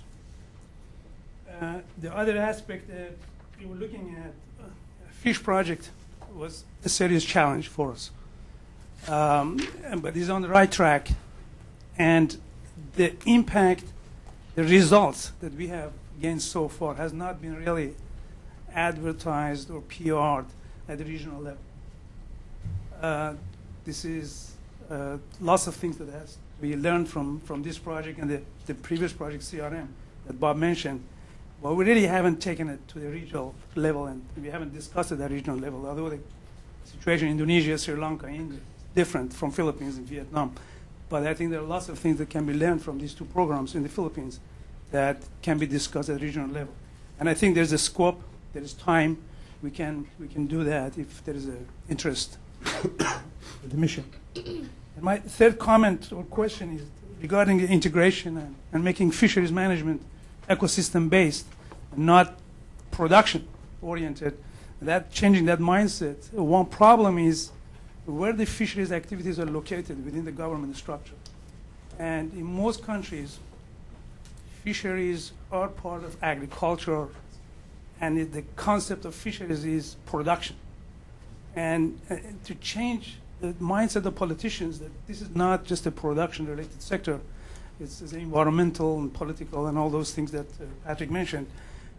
We've got to look at how we can reorganize the captured fisheries from production-related fisheries within the government structure. I think that's important if you provide that kind of a relationship between environmental aspect of fisheries and the production within the government structure. Okay, and then the lady in the alcove right back there. Go down more. Hi, my name is Alana Harrow from the World Watch Institute. And I'm wondering, from your experience in the field, is there a sense from fishers that they understand things are changing and there's a potential crisis coming, and they're therefore interested in taking action to change their practices, or is it something that's pretty unknown? And just right on the corner, just go down the road. Hi, Anita Van Breda from World Wildlife Fund. Thanks for a very interesting presentation. I have one comment and one question. My question is, how did your research, analysis, and recommendations take into account shifting baselines? And my comment is, I'm working on a program that we have with the American Red Cross, providing them with environmental guidance on their tsunami reconstruction program. So I do a lot of work with them on fisheries and fisheries livelihoods, and I was interested in your component on disaster management. The humanitarian aid agencies involved with livelihood reconstruction are a particularly ripe target for information and capacity building on this issue. And because they operate in national and local government context, in terms of governance reform, that's another aspect. Disaster management and response and governance is something that I think this area also needs further attention. Thank you. Okay, gentleman right behind you. Jeb Berman from CWeb and Compass. I have a couple questions. Obviously, you've mentioned the Philippines and Nicaragua. Are those two of what you would consider the best examples of fisheries governance reform? And if not, are there a couple others that you would say are very good examples? And second, can these reforms be accomplished within existing government structures, or what kind of new structures do you think we need to build to accommodate these reforms? And does that change by region? Okay, great. Why don't you gentlemen take that? In the next round, we'll start with Heather. I'll take a crack at some of these at least. These are excellent questions. We've already been told to scale our report back from 140 pages to 50 pages. So, Big appendices, big appendices, yeah. But in any case, these are all very important because I think what we recognize is the devil's in the details in many instances, and fisheries problems and management issues are context specific. The intent of using the Philippines and Nicaragua, by the way, working backwards, Jeff, no. In fact, the intent there was to contrast a country where there's actually been long-standing investments and try to recommend what may be done at a national level when you had 20 years of investment through CRMP or through Project Fish and various other donors. There's literally been tens of millions of dollars spent on fisheries reform in the Philippines, and the intent is what can be gleaned from that and then exported elsewhere. And we wanted to make salient points remarking on how particularly the U.S. government might use some of its resources to ensure that those successes are capitalized on and that they catalyze other efforts around the region. And again, so it's kind of building off of what Fruz's points were. It's also a matter, though, of ensuring that the people who are doing the hard work in these programs, because it can be very, to quote Jerry Silvestri, the head of Project Fish, it can be very lonely work. And it's very easily become isolated when you're out there focusing on a difficult issue that can be potentially very unpopular. Talking about moving people out of the fisheries sector is potentially a very unpopular issue in the Philippine context. And Jerry, as a Filipino, of course, is very sensitive to those matters. So how do you begin to support people who are the champions, as we point in our slide, in this regard? I think moving backwards, though, I think the other one I'd like to comment on is the issue of regarding whether fishers understand or not. And I think that, in fact, yes, this is clearly the case. Bob and I and Richard Polnack and various other people have done extensive, detailed empirical research involving thousands of interviews in Southeast Asia. I did my dissertation work in Nicaragua on the Caribbean coast. And the fact of the matter is that people really do sense the impending crisis. They're very concerned about it, both in terms of their livelihoods, their way of living. This notion, people don't necessarily want to migrate from being a fisher to being a tourism boat operator. They like being fishers, thank you very much. And they'd like to remain as fishers. I think that in some cases that's, there's an opportunity, however, to make sustainable resource management very relevant to these people, I think. And sometimes that's capitalized on and sometimes it's not. So I think that that's some comments I'd like to make. Maybe Bob has it. I guess following up on the crisis, I mean, I still think one of the big issues is just the issue of ownership of the resource. You know, I mean, for years that I've been working, you know, people see that fish are getting smaller and smaller, and there's less and less of it. Reality is there's not much they can do about it, and you know, we're going to have to, and you know, it goes to reducing excess capacity, but you know, we're going to have to think about access control. It's a difficult decision to make within countries. It goes to what Gert was saying about politics. It goes to a lot of things. But you know, the reality is, in small-scale fisheries, if we're going to survive, we're going to have to begin to deal with this issue, and it's extremely complex. It's why I brought up the fact that there are a lot of different kinds of fishers. It's full-time, part-time, you know, seasonal fishers. And when you start to think about setting up access control systems, you know, what do you say to the farmer who's for generations has come to sea, you know, for a month a year to dry fish and bring it back so he has something up in the mountains. He can no longer come there if we're going to restrict that access. I mean, do you only deal with the full-time fishermen? You know, and so all of these things become very complex. But I really think that, you know, the only fundamental way we're going to address this issue is through some type of access control, and that's not going to be easy. You know, it covers politics, it covers economics, it covers livelihoods, and you know, it's a very, very difficult issue to address. You know, dealing with going back to what you were talking about in terms of fisheries governance reform, you know, I think some very significant changes are occurring, and one of the most significant is Cambodia.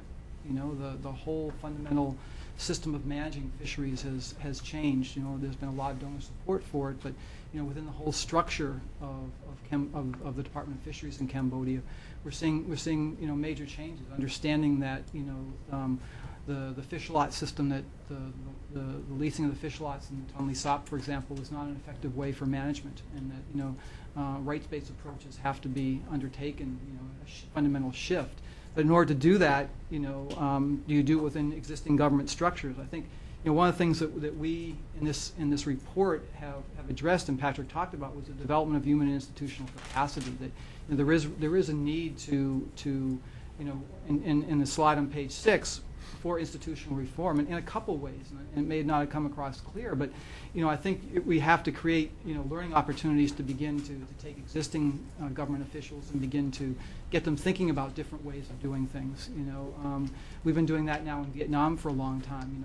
The managers who are senior there in Vietnam were trained in Russia and Poland, in a totally different way of thinking about management. It was all production, and we're trying to retrain them and have them rethink about things. But the other thing that we had talked about, and I think is significant, is we also have to reform the university education systems, because the new generation that's coming out is going to come out of national universities, and they need to have these new ideas that we had talked about. These new strategies need to be taught within those universities, so that instead of just being taught how to do stock assessment, they're taught about people and taught about these alternative fisheries management strategies that they can use, and start to to bring that into discussion at government levels. And I think that's critical. You talked about the tsunami issues, and I think the whole issue of livelihoods. We've done some work on that most recently, and if you haven't seen it, worked with World Fish Center on trying to putting out strategies for rehabilitating livelihoods in disaster areas as a result of the tsunami. It came out of the work with Concern, the consortium of World Fish and FAO and NUC and others within Asia. And the idea was that some of it was built in here was addressing these issues of vulnerability. Why are coastal communities, and why were these coastal communities so vulnerable to begin with, and how do you begin to address that over the long term to really start bringing about some of these changes? And I think I think that's critical to be able to begin to deal with some of those issues. One of the comments I wanted to make was regarding assessment, and it's not lost on us that assessment is an important matter. I think particularly it's appropriate to think about, there was some discussion, for example, in some of the interviews that we did about experimentation with access and rights-based fisheries management. I think a logical approach would be to try to address some of the issues about fishing effort control, reducing fishing effort capacity, access to fisheries in a very carefully designed manner in different contexts, and actually to elucidate the context variables, the social, the institutional, the political ones, and how they affect different approaches in different contexts. And that's a doable task. Unfortunately, it's difficult to fund.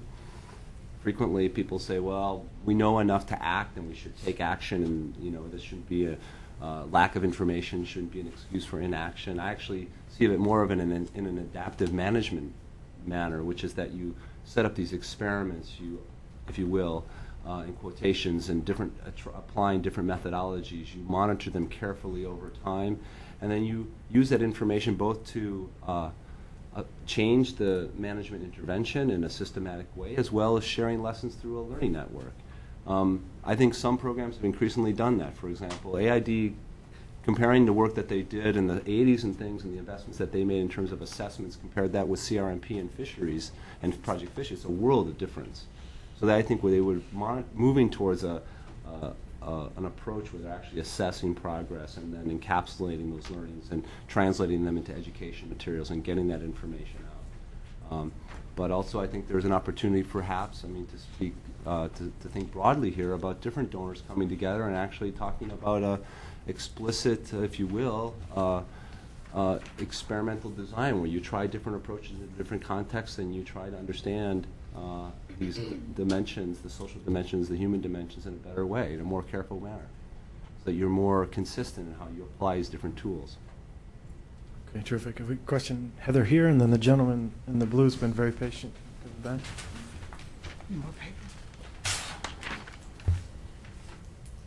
Hi, I'm Heather Diagnos, and I work at USAID. And I want to thank you both, Bob and Patrick, for a really good and I think thought-provoking presentation, which really illustrates the multidisciplinary nature of the problems that are facing the world's fisheries today. And my question is twofold. In a world, I think, in the reality of scarce resources, particularly at USAID, you list, you have a laundry list of issues. And two of them in particular, I know that you haven't addressed in your presentation, perhaps it's in your paper, but one is health and the second is security. And my question is, the issues that you highlighted in health, such as HIV/AIDS, nutrition, population, those are huge issues, multi-million-dollar investments on the U.S. government's part in those issues. And do you think it's worthwhile to address, to prioritize those in terms of what we should be investing in at USAID, in integrating those into the other issues that you have put forward for fisheries? And then on the other hand, in terms of security, my worry, I think, is that there are such things, coastal security and loose borders. Those are issues that perhaps could, in the current framework that we're looking at, could rise to be very important issues that, in terms of the resources we have, perhaps we shouldn't be investing as much in. The reason I'm saying this is because I was recently in Madagascar, and I was there when they were assessing where money should go in Madagascar, and in the discussions it came out that, well, Madagascar is a country where you have an incredible coastline and absolutely no security whatsoever, and so we better just put all our money into coastal security. And so I started to think, is that where we should prioritize our funding? And I'd like to know if there are opportunities in your report to prioritize which issues, should be addressed, and if there is a way that we could, see where different parts of USAID could invest in those different areas as well. Thank you. All right. Thank you for your presentation. I'm Andrew Gouda from the U.S. Fish and Wildlife Service. And I just kind of want to lend an observation to this, in that I think we're challenged, if we're going to look at fisheries and oceans governance, to look at it in a different way. And this goes to the political analysis that a couple of people had mentioned, in that we're looking at some 500 years of how we've done business in the oceans and viewing them as a commons. And common resources are not nearly as valued as private property resources. And if the statistics are to be what they are with the empowerment of small-scale fishers, artisanal fishers, that's where what you're talking about, in that we may need to look at private property ownership to empower these folks, and that if we look at a single country or a number of countries take the discussion up where you start empowering people by giving them ownership of marine resources, in the way that we own land resources, this may be addressed in a different light. And I think that given that we have hundreds of years of history and the notion of the oceans as common property and the acceptance of that in our culture, that's going to be quite a challenge, given the situations we're facing, aside from population growth, demand, and then the declining resources. Thank you. There's a gentleman in the back and then another one at the end. Thank you. My name is Richard Kagwamba. I'm from the IFC, World Bank. I think part of my question has been asked by the previous gentleman, but I'll put it this way. What can the private sector possibly do to provide solutions to these fisheries problems? I'm thinking that a lot of work has been done to harmonize fisheries policies, to build capacities where it is needed, to bring information to the places where it's required. But still, the decline in fisheries, in marine biodiversity, freshwater biodiversity continues to take place. And my experience in previous work in freshwater fisheries in East Africa, Lake Victoria, showed that the absence of private sector incentives to contribute to the reform plays a big role. And I think we'll need to find a way of involving the private sector. In this sense, private sector is not necessarily the big investors, but every single fisherman and fisher folk is a private sector investor in that stock?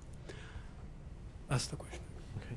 Terrific, Karen. There's one person at the end of the table, and then Sean, if you could bring the microphone up front for a final question, then we'll give our panelists a final shot. Hi, my name is Alex Curtis. I'm from the Department of State Office of Marine Conservation. And I just wanted to make a couple of comments and ask a question about the report. I wanted to follow up on your coastal security comment, Heather.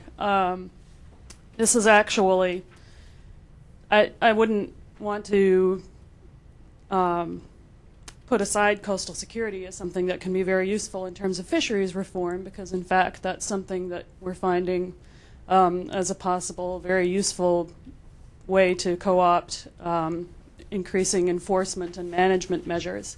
And those are just so key to actually making fisheries management work that that's really something that we do need to support. And in fact, in the Gulf of Guinea, where a lot of the increased enforcement measures are being looked at for maritime security, we're looking at trying to piggyback on some of that with Coast Guard training of those forces to also improve fisheries enforcement, and it could be a very useful tool.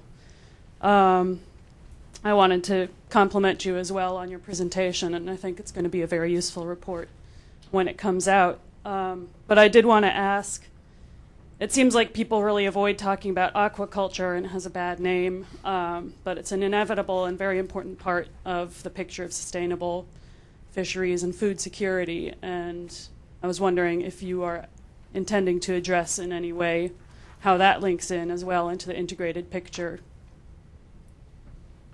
Okay, and then we have final question right here, and then give you guys a final chance to respond. Thank you. Maria Hatziolis from the World Bank, and I also wanted to commend our speakers, and I very much look forward to reading the report. This is more an observation or comment that follows up on some earlier input, in particular the idea of how to really create incentives for reform of the sector. It seems to me that one way to do this is to try to bring the issues outside of the sector per se. That you have both touched on the multidimensionality of the problems in the fisheries sector. They obviously, there are connections with many, many other sectors of the economy, and the whole sort of social dimension and employment and livelihoods is extremely important. To me, one possible road forward would be to think about national dialogues. To raise the level of debate, to raise the level of discussion and visibility so that it really touches on different elements of society and different sectors of the economy. Speaking from some recent experience in Peru, where we did a sector analysis of the fisheries sector, primarily industrial sector and the anchoveta fishery, we did look at some of the links with other sectors of the economy, and we tried to make the point that fisheries issues are not simply fisheries sector problems. They have ramifications in many, many other sectors, and that the rent drain from lost resource rents had a terrific impact on the social agenda. Not only could the government be financing some of its social reform agenda because of the poverty issues, et cetera, but also the economy suffered because of the inefficiencies of the sector. I mean, huge amounts of money were being funneled into the sector, which could have been pumped into the economy in other economic sectors. So if you can raise the level of debate to look at linkages with other sectors, then you make it more of a national issue. So I would sort of promote that aspect of it. And basically try to understand what the larger scope and implications are. And then you can start building some political will and create incentives from other segments of society to get engaged. I think also in Peru we were very lucky because there is an active NGO group. And in fact, the new government that just came into power received our report very, very positively. And they were almost more emphatic about the need for change than we were. So there's something to be said about elevating the debate at the national level. Please. No, I agree with you, and that's one of the things that, I think that, some of the recommendations here in terms of improving assessment capacity and trying to elevate the debate are critical, as well as the cross-sectoral. I mean, that's something we've been talking about for a long time, is that, solutions to the fisheries problems are not within the sector, they're outside the sector, and we have to address it.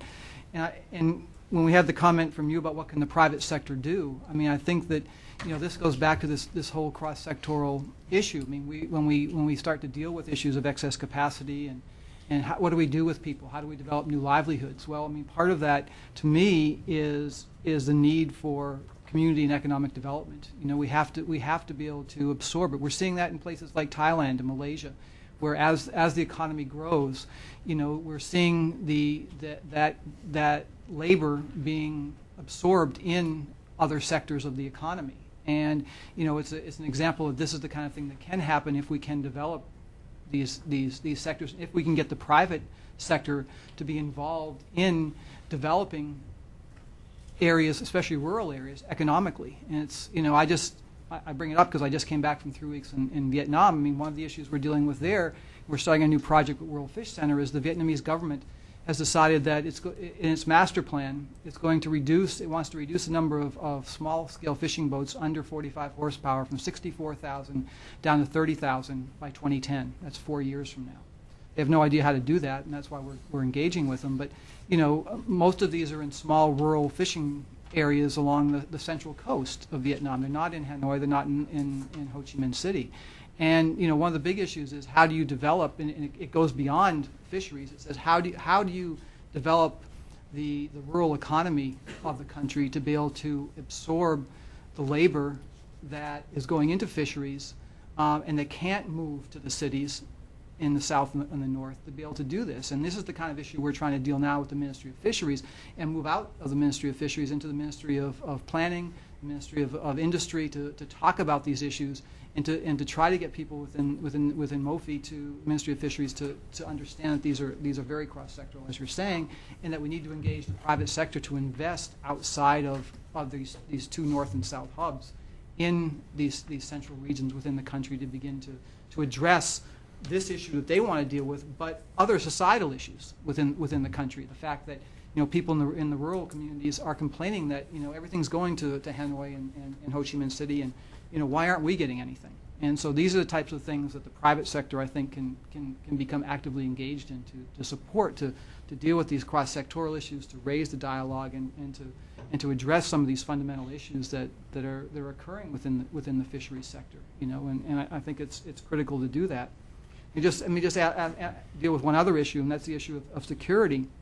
I mean, all my years, working in these places and dealing with coastal security issues, I've seen a lot of training. I've seen Canadians come in and provide training on monitoring, control, and surveillance, and do all these things. The reality is that you can do all this. The problem is what happens when they leave. I've been to so many places and seen, boats rotting because there's no gas for them. Fisheries officers, provincial fisheries officers don't have the ability just to go out because, they're well trained. They have GPSs, they have boats, they have all the things they need. But the reality is when the project leaves, the government doesn't have the resources to just give them gasoline to go out and do the surveillance that they need. And that's that sort of long-term follow-up in terms of, improving enforcement and dealing with the corruption issues because, these guys are making $30 a month. And it's very easy to get paid off, especially if you have nothing to do, because you don't have the ability to go out and do your job that you were trained to do. And that's, that really is the fundamental issue. I mean, I'm still convinced, and I've talked with a lot of people about this. And when we talk about MPAs as being, as one of the solutions, I'm convinced if we put some of that money into, the ability to enforce better the laws, which are very good in every country I've been to, I think we could bring about some of those fundamental biodiversity and conservation changes, and I think that's an issue that we have to begin to deal with. Building off on the security matter, I mean this may seem a bit abstract, but I think it actually is important, which is the matter of how is security and how is enforcement, if you will, framed. How is it talked about? And I think Bob and others and myself are quite concerned about the issues of how to sustain these processes over time, and we don't have a very good track record, in fact, with regard to this. Although there are some instances, for example, where it's successful. And I think really the fact is that, and this is where it gets back to this issue of legitimacy and people feeling as though it's in their best interest to actually have well-enforced fisheries. I think that's a question. I mean, I think if we frame, maybe Heather, as your comment sort of suggests, is that if security is framed as an issue of sort of the U.S. government coming to a remote fishing village and on their behalf and for their benefit, securing the fisheries for them and training people and providing arms and boats, etc. I think that will be a failed strategy.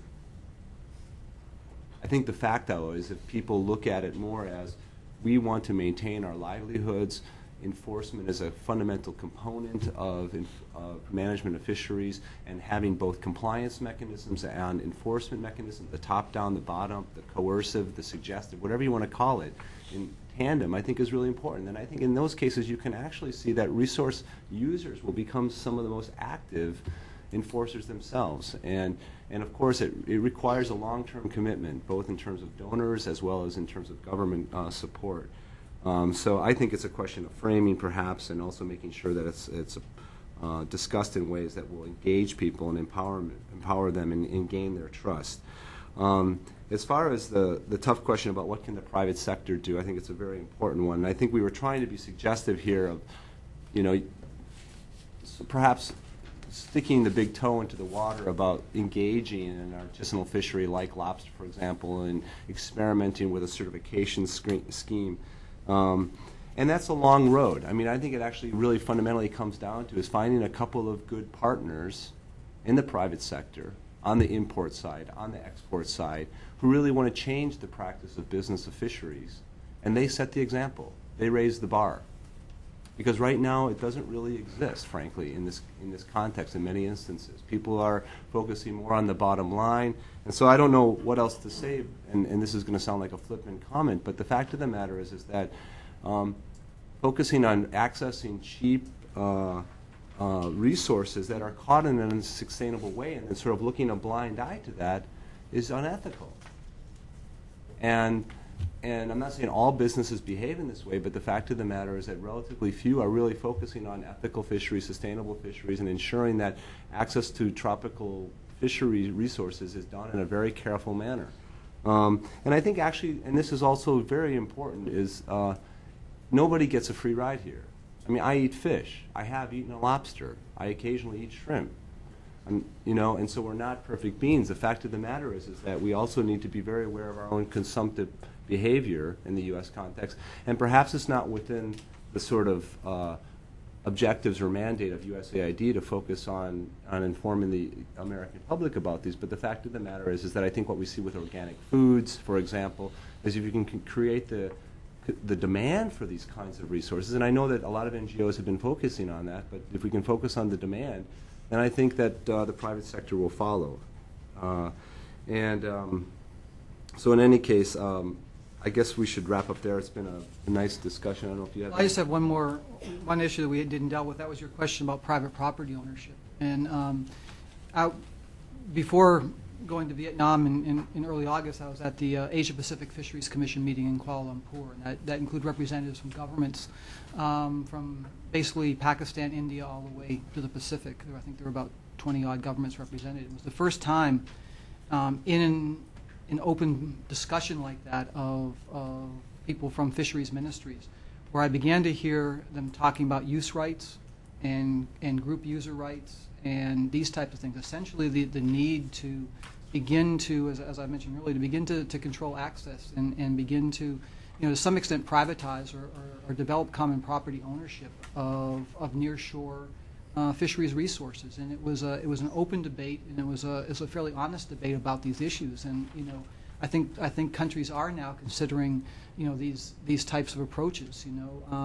Japan has had it for a long time. They've had these rights-based management within their fisheries, and these countries in Asia are now looking at that as a model. Do we need to begin to set up, and this is what we're hearing, do we need to give communities control over local municipalities, local governments, control over their resource out to a certain distance? In the Philippines, they've done that up to 15 kilometers offshore. But other countries now are considering that and actually giving these local governments the power to enforce and to manage those resources. And so you're seeing that kind of fundamental shift, people talking about shifts in basic property rights and ownership of marine resources, and I think that's pretty significant. And I think there's some very interesting experiments out there. I mean, Brazil, for example, tens of thousands of square kilometers are now being allocated to certain fishing groups. I don't think our report, by the way, will be advocating for the privatization at the individual level. I think what we're talking about is perhaps experimentation at Group user rights. Group user rights, for example. And there are, whether it's Chile with access to invertebrates, or in Brazil with fishing cooperatives or groups of communities having access to resources that they've traditionally used, whether it's in traditional fisheries management practices like in the West Pacific that are well ingrained in cultural practices. And there's a plethora of opportunities there, some of which have been developed in contemporary times and some which have thousands of years of history. And the idea, I think, is to learn from those and try to talk about it. But I think, that, as Bob was saying, I think the matter is to have frank discussions about closing the open access regime, because ultimately that is a very dangerous sort of policy in the long term.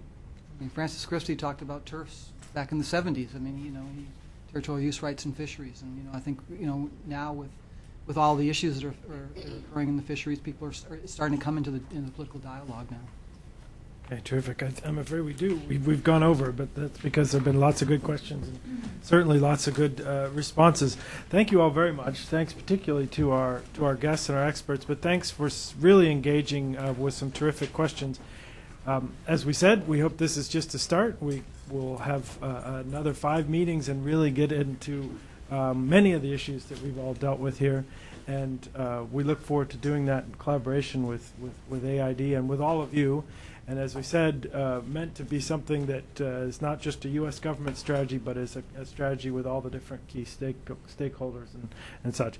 This session and a summary and PowerPoint slides and various other some of the reports have been mentioned will be on the Woodrow Wilson Center's website, so we urge you to direct other people not here to take advantage of that. Did you have... do you want to mention the timeline for getting this out? Okay, do we have a microphone, Karen?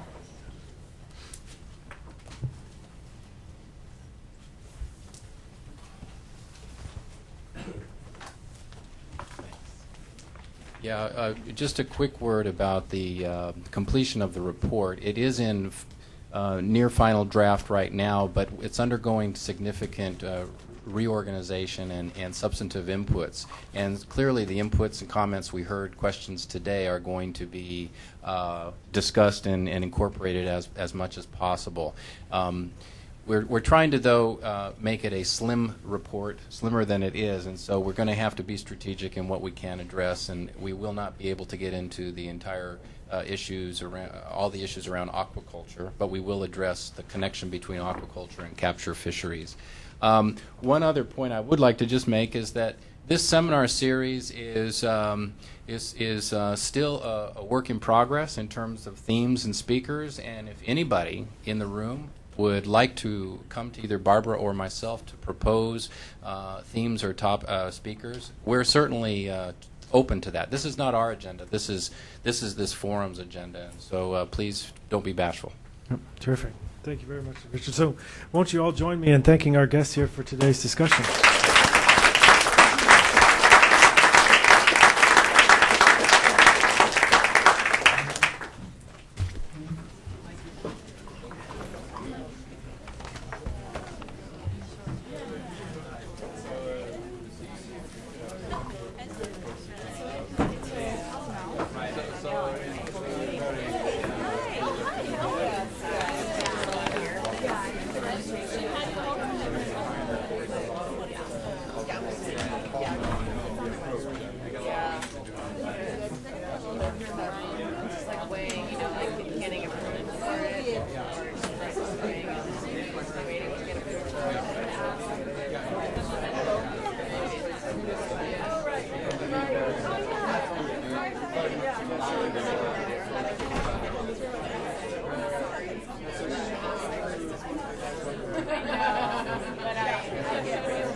How you doing?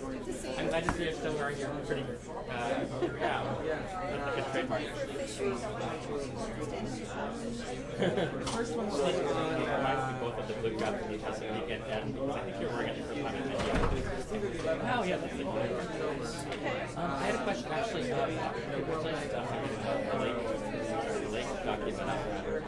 I'm connecting a lot of Euphrates tigers stakeholders that we should be doing some kind of project to focus on the basis of that they should be looking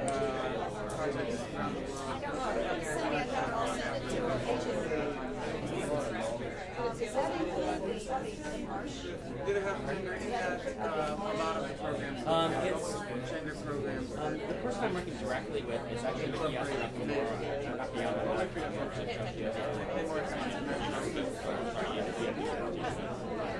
I know a few of the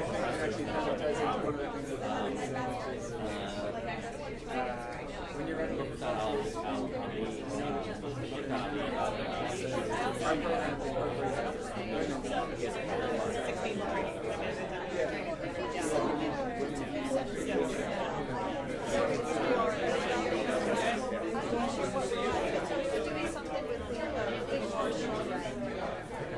Well, so this is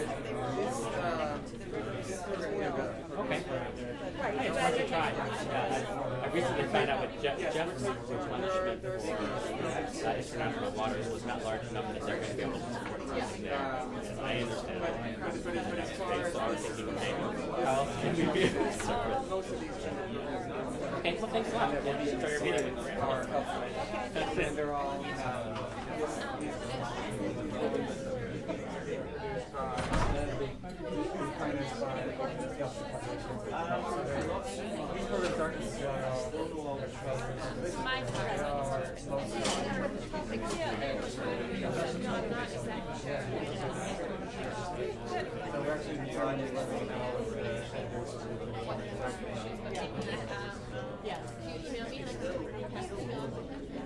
So they'll be talking about it.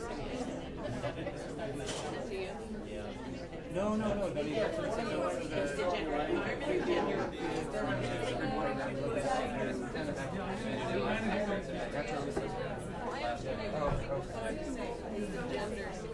Oh, I'm sorry. Focus on gender and environment,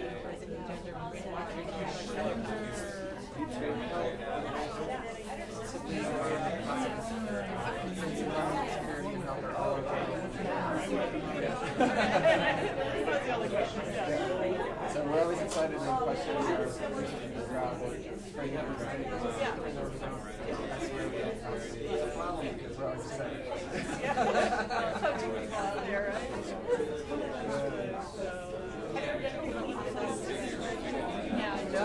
my impression was that was from the meetings and from communications with ARD, I thought it was coming sooner rather than later.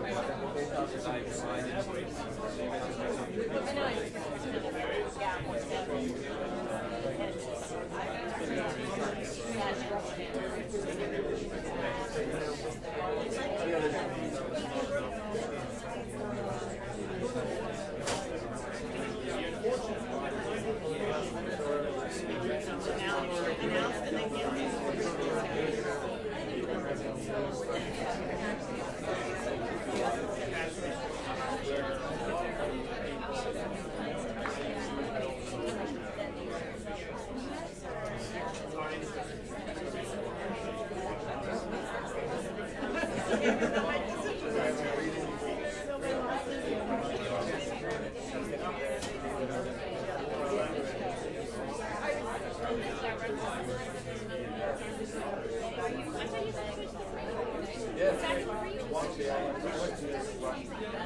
Yeah, I mean, I was sort of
Oh my goodness!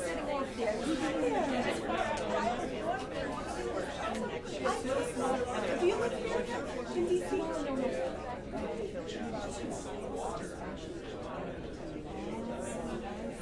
Anyway.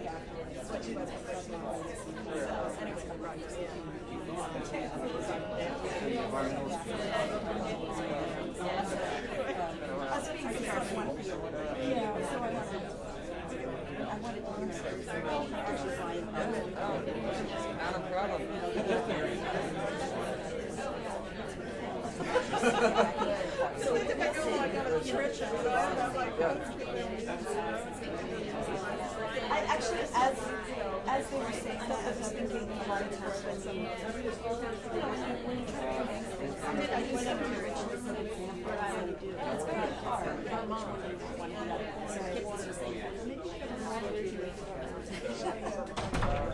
But who really will read 150 pages, right?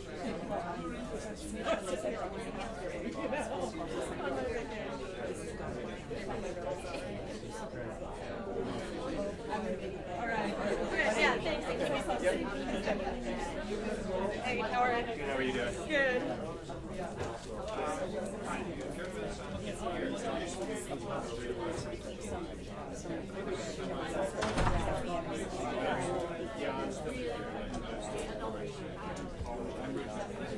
I have to say that I know I've told Nancy this before, but being a wild was the reason I'm here. I am today. Yeah, I mean that's what's so important. My professional development. I'm wrong way. Well, I just started thinking about getting into conservation at the time. I didn't really know much about it, and I had worked a little bit on it. But I didn't, it seemed like it was such a hard thing to make sure that I didn't have access to learning about it. It was such a big deal. What was particularly interested in? Yeah, and being able to come and sit around the table with people that were interested in my content, were passionate about it, realize that there were a group of people I could get access to. And I talked to Nancy about graduate programs, and she really gave me a good idea about where to go and study where. Yeah. You told me what to look into. I don't know, I think you kind of gave me a little bit of courage, and confidence, I guess. I actually work in the Bureau of Global Health. Yeah, and I studied under Patrick.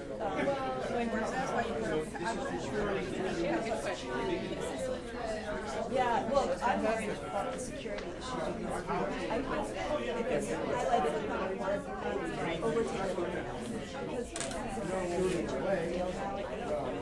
So the point I was trying to make was, is there a way to say either, not couch it as security, which is when people at aid see that, that's all they lean into. But couch it more in terms of, enforcement and governance, should they stand there and with the peace process project, which is very personal, like you say,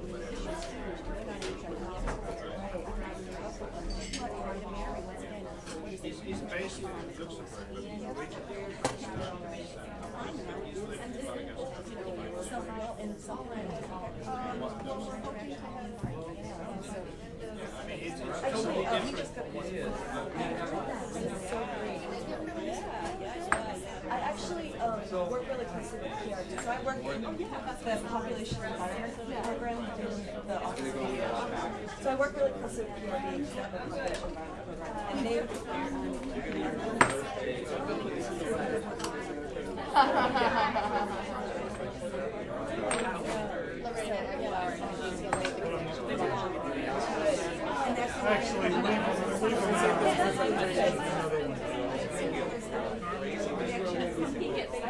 that's why the network is so important. So you like it? I really like it. And I was so glad to see that they highlighted I didn't see any specific recommendations, but those are hard. So, I think just a recommendation like yeah, I guess we'll be in touch about money and about we're not exactly what it is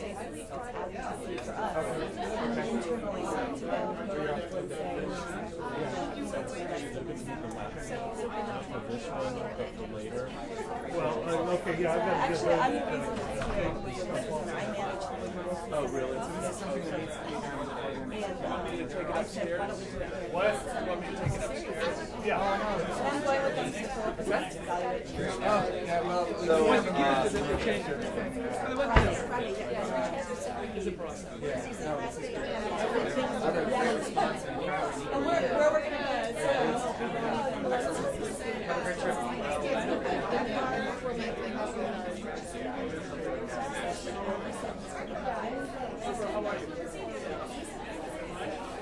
Yeah, like now. No, we will have no access to it.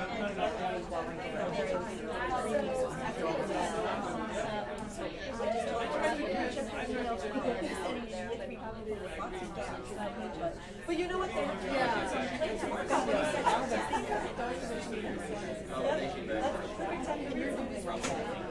No, can you remind me of your voice up at